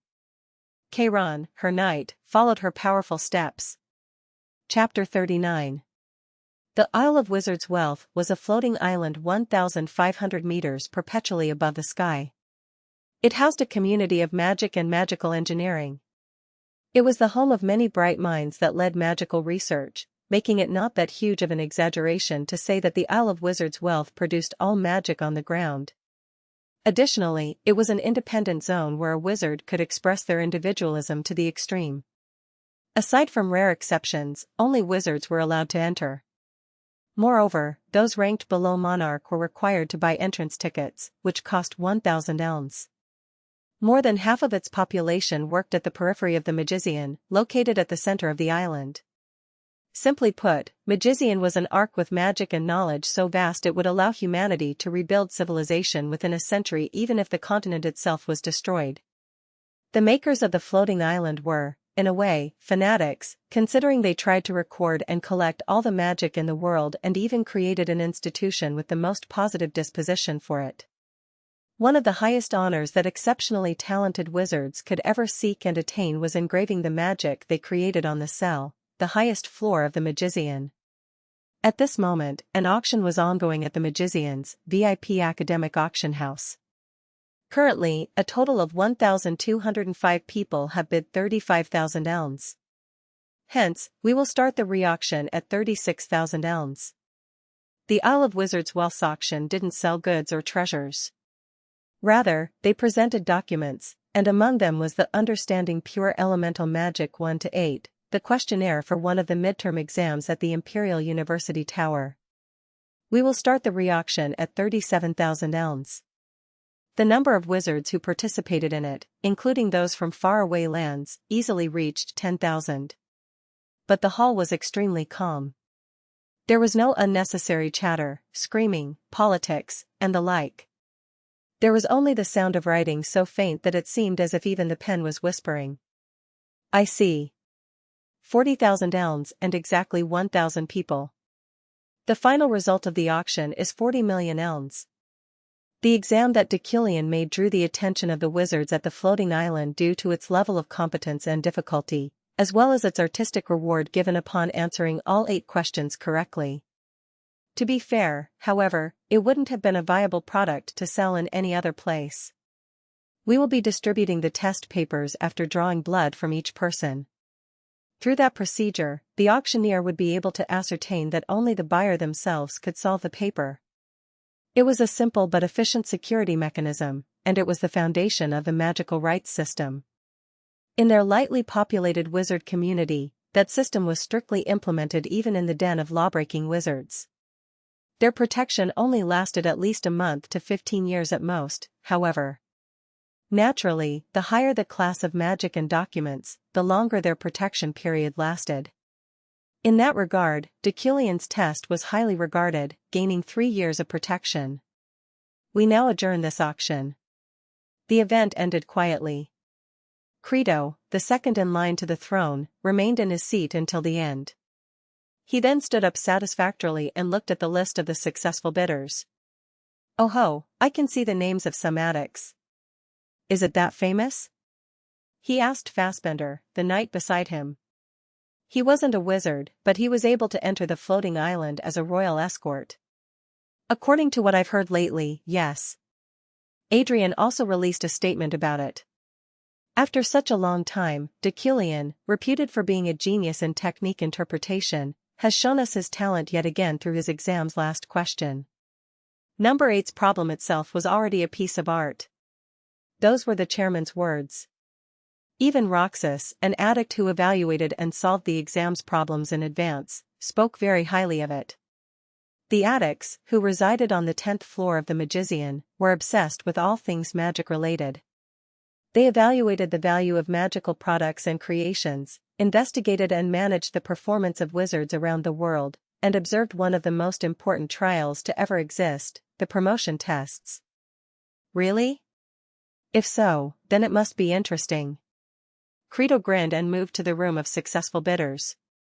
He accepted the blood draw the wizard staff demanded, even though the royal family often rejected such notions. The question is, can I solve this? Of course, your magical talent is far superior to some measly test. Still, it's a midterm exam paper. I didn't learn pure elements from Deculein.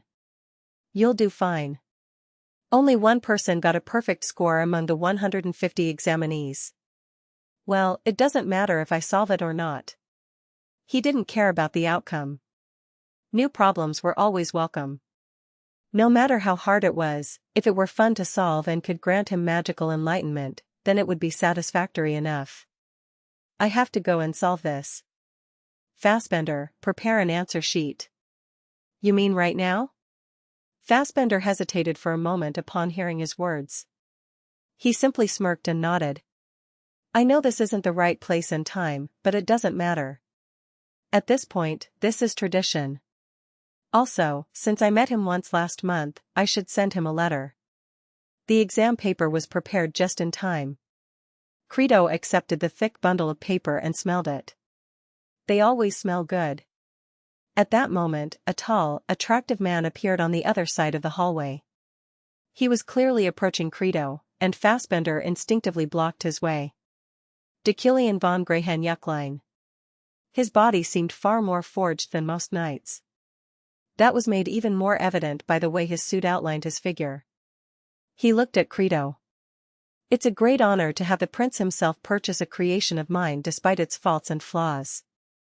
I have no doubt you'd be able to solve it without any difficulties, Your Highness. All I can hope for is that it helps you in the future in some way. His etiquette, courtesy, and manners were perfect. He revered the royal family with sincerity without degrading himself, and he did so while overflowing with grace. As shown by his behavior, Deculein acted differently around descendants of the emperor. Credo shook his head, momentarily flustered. Why, you're not a citizen of the floating island. Regardless, you're still from the royal family, Deculein replied with a soft smile. Credo blinked. Is that so? Yes. Right. I'll try solving this. Thank you. Deculein nodded, then left. I think he's a pretty good professor despite the rumors, Credo mumbled as he watched his back retreat further down the hallway. Don't blindly trust people based on how they present themselves, Fassbender replied. He knew about the past between Julie and Deculein but decided to keep quiet. Returning to the tower after the auction, I sat in my office and checked the payment I received. 40,000,000 there exists. 40 million elms revenue. It was much more than I expected. It was thanks to Uriel, who advised me to limit the number of exam copies I was selling to retain its premium aura instead of releasing more quantities to earn more. There was no tax and commission at a wizard's auction. As expected, man of great wealthability didn't lie, but it was too early for me to celebrate. I grabbed a newspaper, the Journal, the largest media outlet in the empire, in the corner of my office, and read today's breaking news. 18th Emperor, Primienne Bedio Jutro von Gestgifrain, dies. It was a huge turning point. After 3 days, the palace's gates would open, and I might be able to visit it once. 9 more days after that, the succession ceremony would follow. After that, a lot of swift and gigantic changes would occur. According to the game's story progression, a name would soon appear that I had to save. An establishment that I had to acquire would soon be available as well. There would also be huge and small events that would emerge as the empire's laws were revised. I would leave Uriel to take care of said establishment and laws, so I could focus on saving the name known as Mayho, the princess of the kingdom, with a separate story proportionate to the main quest. She was currently staying in the system, using studying abroad as an excuse. However, at the same time as the next emperor's rise to the throne, her death event would be triggered. When I tested the game with a knight character, I was sure an acquaintance would cause it. I didn't want her to die. She had sentimental value for me since I personally designed and modeled her character. She was a good-natured name that would grant me great strength in the future. I was also curious. Would Charlotte and the other knights who accompanied us in the game at the time be the same in reality? Knock knock. I opened the door using psychokinesis, unsurprisingly finding Alan outside of it. Professor, an invitation for a lecture came. Alan seemed excited for some reason. I wondered why he was so giddy and fired up about a mere lecture, but I soon got the answer to it. Holding a lecture at the Isle of Wizards' Wealth? Yes. They would like you to give a lecture about the exam questions you created in about a week or so. They would pay me 1 million elms for it. That was 1 billion in Korean won. Of course, that was but spare change compared to the 40 million elns I recently earned. However, Alan's expression was enough evidence for anyone to realize that it was a huge honor for wizards. It was an achievement in itself. Event quest, Floating Islands lecture. Mana plus 30. My heart was pounding because of Deculein's personality, and even the system was urging me to do it. Event quests like this sometimes gave rewards in the form of additional mana or something similar. It was called stat reward, and it usually differed depending on the location. The Isle of Wizards' wealth provided mana, the Adventurers Guild gave stamina, and the Knight Order awarded the quest taker with smaller amounts of both. Tell them I'll positively consider it. It's just plus 30 mana, but it was much better than nothing. Yes. Alan answered energetically. Many things happened after the death of the Emperor. The death penalty was shut down, a short-term drinking ban was enforced, and the entire educational institution was closed. Festivals and parties were postponed, and gambling dens and the thieves' guilds were momentarily spared. A dead and desolate empire. In particular, in the pitiful separate building of the royal palace, Princess Mayho's escort, Charlotte, was in anguish. "What's wrong with your face, Charles?"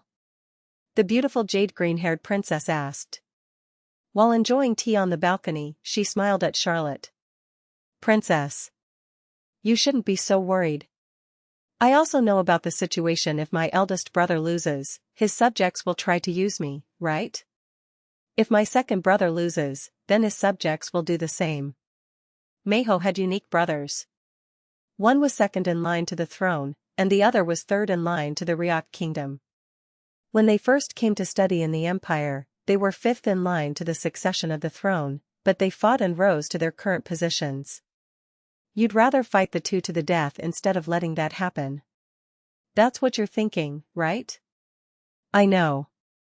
Unlike the empire, which the emperor's successor would easily inherit, the Ryok kingdom was forged with blood and iron. Close to being a hostage in her own country, she volunteered to study abroad. The truth was that the empire was the safest place for her. But now that the emperor was dead, she could no longer stay in this foreign land. Right now, Sofian also didn't want a hostage in disguise. Therefore, she had to go back home immediately after showing her face at the enthronement. "The principality's response to the letter that you sent them has arrived," Charlotte replied. To Mayho, her hometown was her limbs. Charlotte intended to entrust her to them, considering she was almost killed when she went to the Ryok kingdom. "Really? What did my grandfather say?" "It's possible, of course." "They permitted it?" "Naturally. However, they would inevitably be attacked on the way. They obviously couldn't bring soldiers to the Empire's land. However, at the border, a large number of knights would probably be waiting for them. Then, you can think of this as a trip. That's great." Mayho smiled brightly, to which Charlotte replied with a smile of her own, one far more bitter. "I'm looking for as many escorts as possible. I'm thinking about calling knights, adventurers, and, of course, wizards from the tower. But we don't have money." "Don't worry." The princess only had 3 escort knights, but a large sum of money was prepared for days like this. She rummaged through her drawers. "I have a little bit of money too. I saved up my allowance, and I also have a lot of jewels." "No. It's fine." "How so? Don't we need a lot of money for this trip to be perfect?" She was right. "Take it." Mayho gave her entire fortune that she had saved up to Charlotte, who remained speechless. Not long after, she left the room with the money in her pocket. Kughai. Her tears fell as soon as she closed the door. Walking down the hallway, she looked out the window. The freshness of summer was spreading throughout the whole world. It's already summer, but the kingdom is in an endless winter. Charlotte exited the building and walked out of the palace. Will there even be adventurers good enough to protect her? If she combined Mayho's and her entire fortune, the total would reach about 10 million elms, which was enough to hire adventurers to be Mayho's escorts. She mentioned the knights and the tower to reassure the princess, but the knights wouldn't involve themselves in political affairs. The tower was painful to speak of. While she was walking and thinking to herself, she saw someone she had seen at the Imperial University. Deculein, the head of the Deculein family. He came to pay his respects to the deceased emperor 4 days ago. Of course, the heads of the families weren't allowed to go near the wooden coffin where the emperor was enshrined. Only the empress and Sophian, the first in line to the throne, could stand beside it. Regardless, the eulogies were courteous, it was the family head's moral duty. Even if they couldn't see him, they had to at least cope with it to show their loyalty to the throne. It's been a while. Charlotte just wanted to get past him quietly, but Deculein called out to her. She looked at him with slight discomfort. Deculein, who looked welcoming for some reason, muttered. You look the same as before. The same as before? You mean during college? Ah, that's right. There was such a connection between us. Deculein nodded. Charlotte smirked, the edges of her lips curving upward. The same goes for you. People are gossiping these days about the difficult exam questions that you gave out. That's half right. It was praised, not gossiped about. What? I made 40 million elns out of it. Her eyes widened with envy. He continued in a calm tone. Are you going to return to the Ryak kingdom with the princess now? Or the Principality of Urin? At that moment, her forehead scrunched. Are you mocking the princess's circumstances? She answered with her teeth clenched.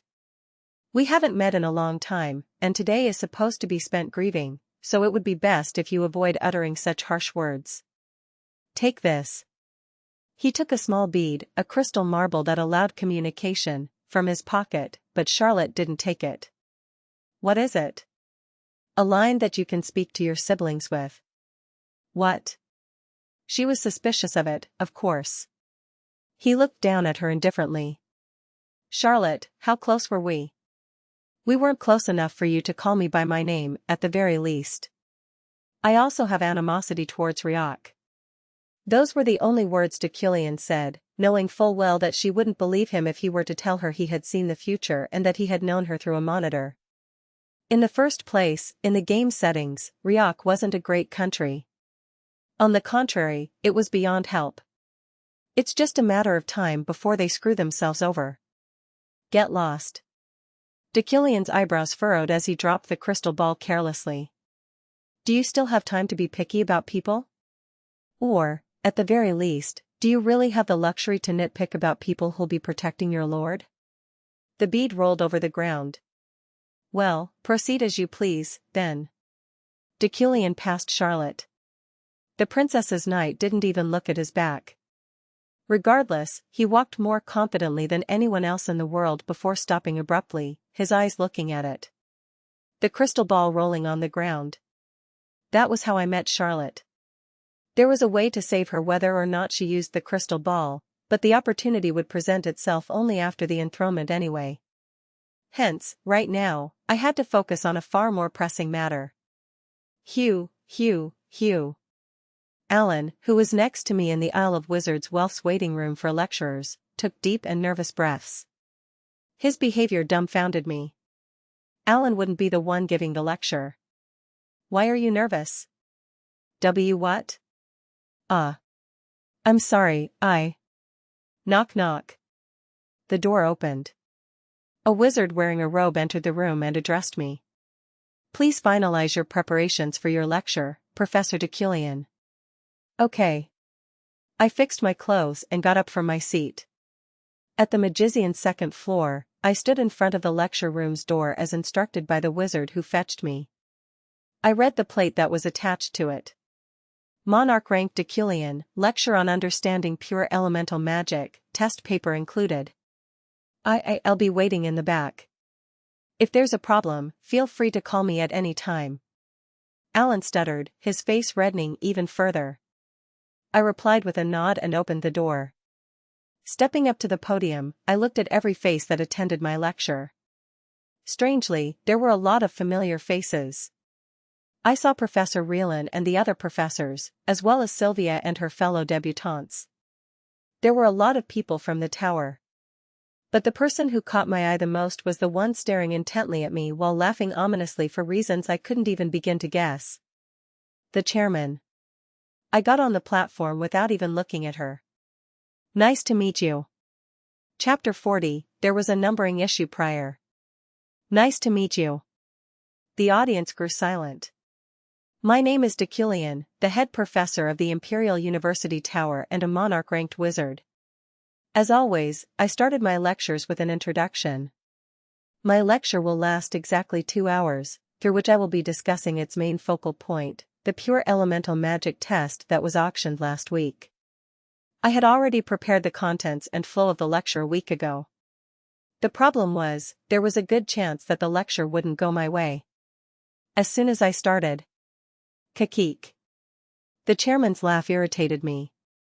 First, let me give you a brief description of pure elements before we look at the questions. I was planning on holding the lecture in the form of problem explanations, but I first outlined what I said in my previous class at the tower. I proceeded to give out a short briefing using pure elements such as scorched fire, thundercloud, and will-o'-the-wisp. However, these pure elements have no purpose.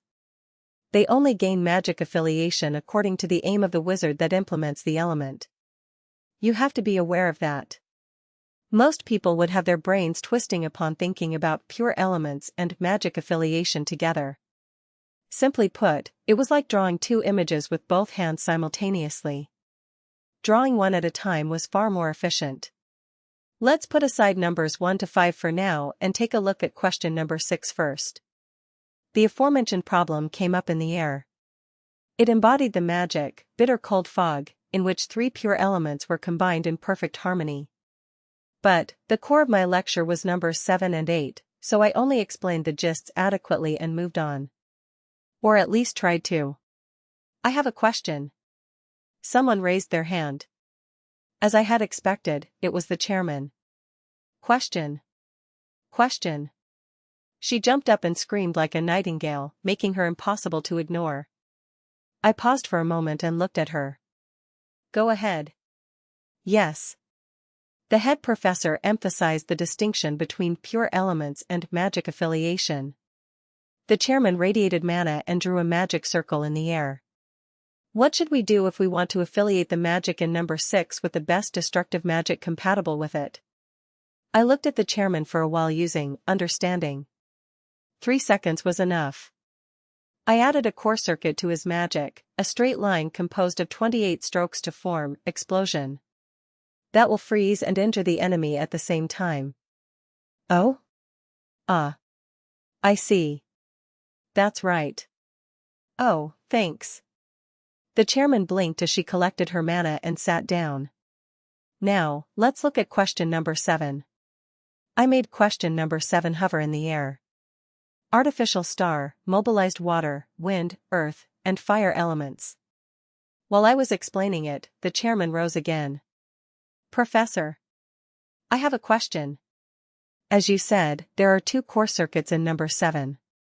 However, wouldn't that many core circuits or more twist the magic itself? I think. The chairman released mana and drew question number 7. Artificial star had the highest number of magic combinations, but her version took a different form from my question. It would be easier to set up only 1 core circuit just like this. Why risk setting up 2 core circuits and having the magic go haywire? The chairman asked, perhaps already knowing the answer to it. I looked vacantly at her for a moment while she grinned. I nodded. That's a good question. I drew a copy of the chairman's magic. But an artificial star, like yours, which only has 1 core circuit, will cause extreme mana consumption. The chairman replied as if she had been waiting. But wouldn't we consume more mana if we use 2 core circuits? That's basic and common knowledge. Why would you rather use 2 if you can use 1? Isn't that just wasteful? The other wizards' expressions told me that they agreed with her. Those were the chairman's words, after all. I refuted her argument in a calm and orderly manner. Yes, that is generally true, but not unconditionally so. It depends on the characteristic of the magic. Artificial star's core circuits aren't only for the user's mana, but also for taking care of its energy. The chairman's expression hardened slightly. The artificial star in number 7 has special properties. One of the two core circuits focuses on circulation, and the other on cohesion. Through them, its 4 pure elements will circulate and cohere inside the magic and release energy by themselves, allowing the caster to hold it for a longer duration while using less mana. After a brief pause, I continued. In that regard, the technique that the chairman showed isn't a star. It is no different to a chunk of mana meant to drain the caster empty. The chairman kept her mouth shut. There was already a shadow on her grinning face. But I looked at the clock. The appointed time was 120 minutes, and 110 minutes had already passed. I've used up too much time answering questions. I will no longer do any explanation on question number 8. Everyone looked at the chairman, who then pouted without saying anything. I'll take a few more questions and wrap it up. At that moment, somewhere within the room, a cold voice rang. Did you think about question number 8 yourself? It was a blatant suspicion. Frowning, I looked over to where it was coming from and found a robed wizard staring at me. Please introduce yourself. I'm Luwina. Her name sounded familiar. I thought I knew who she was. Please be more specific with your question. It's as I said. Was question number 8 really your idea? Did you really write it yourself? I'm curious about that. Luwina was a wizard who gave quests that opposed Deculein. I wasn't certain, but he might have banished her from the tower and expelled her to the kingdom. She was a named character overflowing with hatred for him. Huh? No way. Are you saying someone else wrote the test questions for Professor Deculein? A ghostwriter? The chairman jumped up and shouted. Murmurs soon filled the lecture room. Luwina laughed as the chairman continued talking. There's no way. Professor Deculein isn't like that. It would have been better if he just kept his mouth shut. The wizards didn't say anything, but their eyes told me what they were thinking. Some seemed suspicious of me, some looked like they sympathized with me, and the rest just looked curious. I stood still and pondered about it. A good idea came to mind soon enough. Professor Deculein? I shook my head and laughed lowly at the chairman's words. It's common to be inspired by things that are not your own.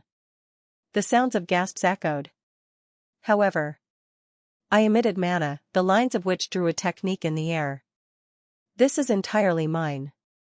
I recalled a landscape with my eyes closed and turned it into a technique, arranging the correct pure elements to depict it as if painting on a canvas. Just like that, the magical design that I envisioned emanated in the air using mana as its medium. Understanding allowed me to reproduce what I had learned and deciphered before using much less mana. I consumed over 50,000 in writing number 8, but now, 3,000 was enough to recall the same magic. The wizards in the auditorium looked at the elaborately drawn picture that showcased 11 spells perfectly connected and intertwined with each other. Because I made it on the spot, the answer to this equation is completely different from number 8. Consider finding its answer as your homework. I then looked at Luwina. Does this answer your question, Professor Luwina? No, I looked at where Luwina was, but she was nowhere to be found. I smirked, then sneered. I'll be ending my lecture here. Standing by the table, I organized my materials, straightened my clothes, and looked at the chairman. She looked bitter for some reason. Before long, some young wizards in the front seat approached me. It was uncommon for people to ask for an autograph from a wizard. Event quest completed. Mana plus 30. After my lecture, I returned to my mansion, where I found another car parked in the parking lot. It was Uriel's. When I entered the main building, Uriel was eating in the dining room, which wasn't surprising at all. While cutting through her steak, she raised a question. I heard you gave a lecture at the floating island? I nodded. Well, what happened? The wizards there must be on a different level from the tower chicks. There's nothing to worry about. Oh, come on. You always say that.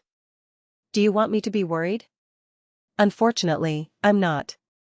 As I sat in front of her, my attendants rushed in to prepare food. Uriel seemed flustered by the fact that we were now sharing the same table, but she quickly regained her composure. I heard you made 40 million elms. That's right. Let me know if you need financial support. I'll be sure to lend you some. Then. Huh? Wait. Lend? Lend? Yeah. What do you mean, lend? Give me half of it. I cut my meat without saying a word. As always, the level of cooking here was absolutely perfect. Well, the ingredients my chef used were top quality, and his salary was also very generous compared to other mansions. Just give me 10 million elms. Also, here. The debutantes at the tower want to have their MT at Heidking? Uriel pulled a document out of her handbag. Imperial University Tower Magic Department MT program. Heidking. The capital of the Deculein estate. I also planned on visiting it someday. It had both a local wizard tower and a local knight order. Moreover, not only was its climate perfect but it was also situated right next to the system. It was modeled after LA in the States and was one of the best places to live in. What do you think, Uriel? Well, I'm fine with it. Not all of the debutantes will stay in the university tower for thousands of years anyway, and they might join our tower if they like the city. She was glancing at me while proudly saying those words. I nodded. Okay. Good.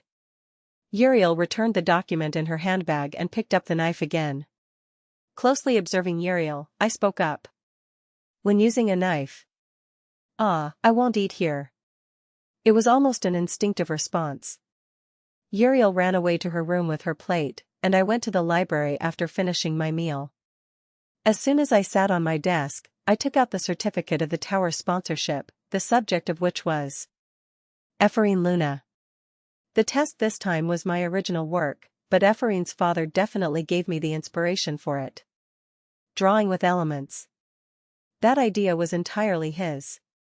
Therefore, it was only right that a fraction of the 40 million elms I earned from it would be used to sponsor Ephraim and the Luna family. Luna of Juhali. According to the information I had about the Luna family, they had a tragic history. Their family was still surviving, but their old mansion had been auctioned off 13 years ago, and now only Ephraim and her grandparents were its members. I also wrote a letter to their family enclosed with 100,000 elms. My outfit today was dark blue. My cane, of course, neatly adjusted its color accordingly. Are you ready? Uriel asked. Looking at her, I stretched my hand out to her, startling her and causing her to take a step back. What? Why? Stand still. As my hand got closer, she closed her eyes tightly. I then got rid of the wrinkles on her collar and sleeves. As a precaution, I also removed the dust on her clothes using psychokinesis. Now all tidied up, she expressed her dissatisfaction. That's a real disease. Follow me. I went outside. Roy was waiting in the parking, wearing a perfect fit for the clear blue skies of the summer. Soon enough, I got into the car with Uriel.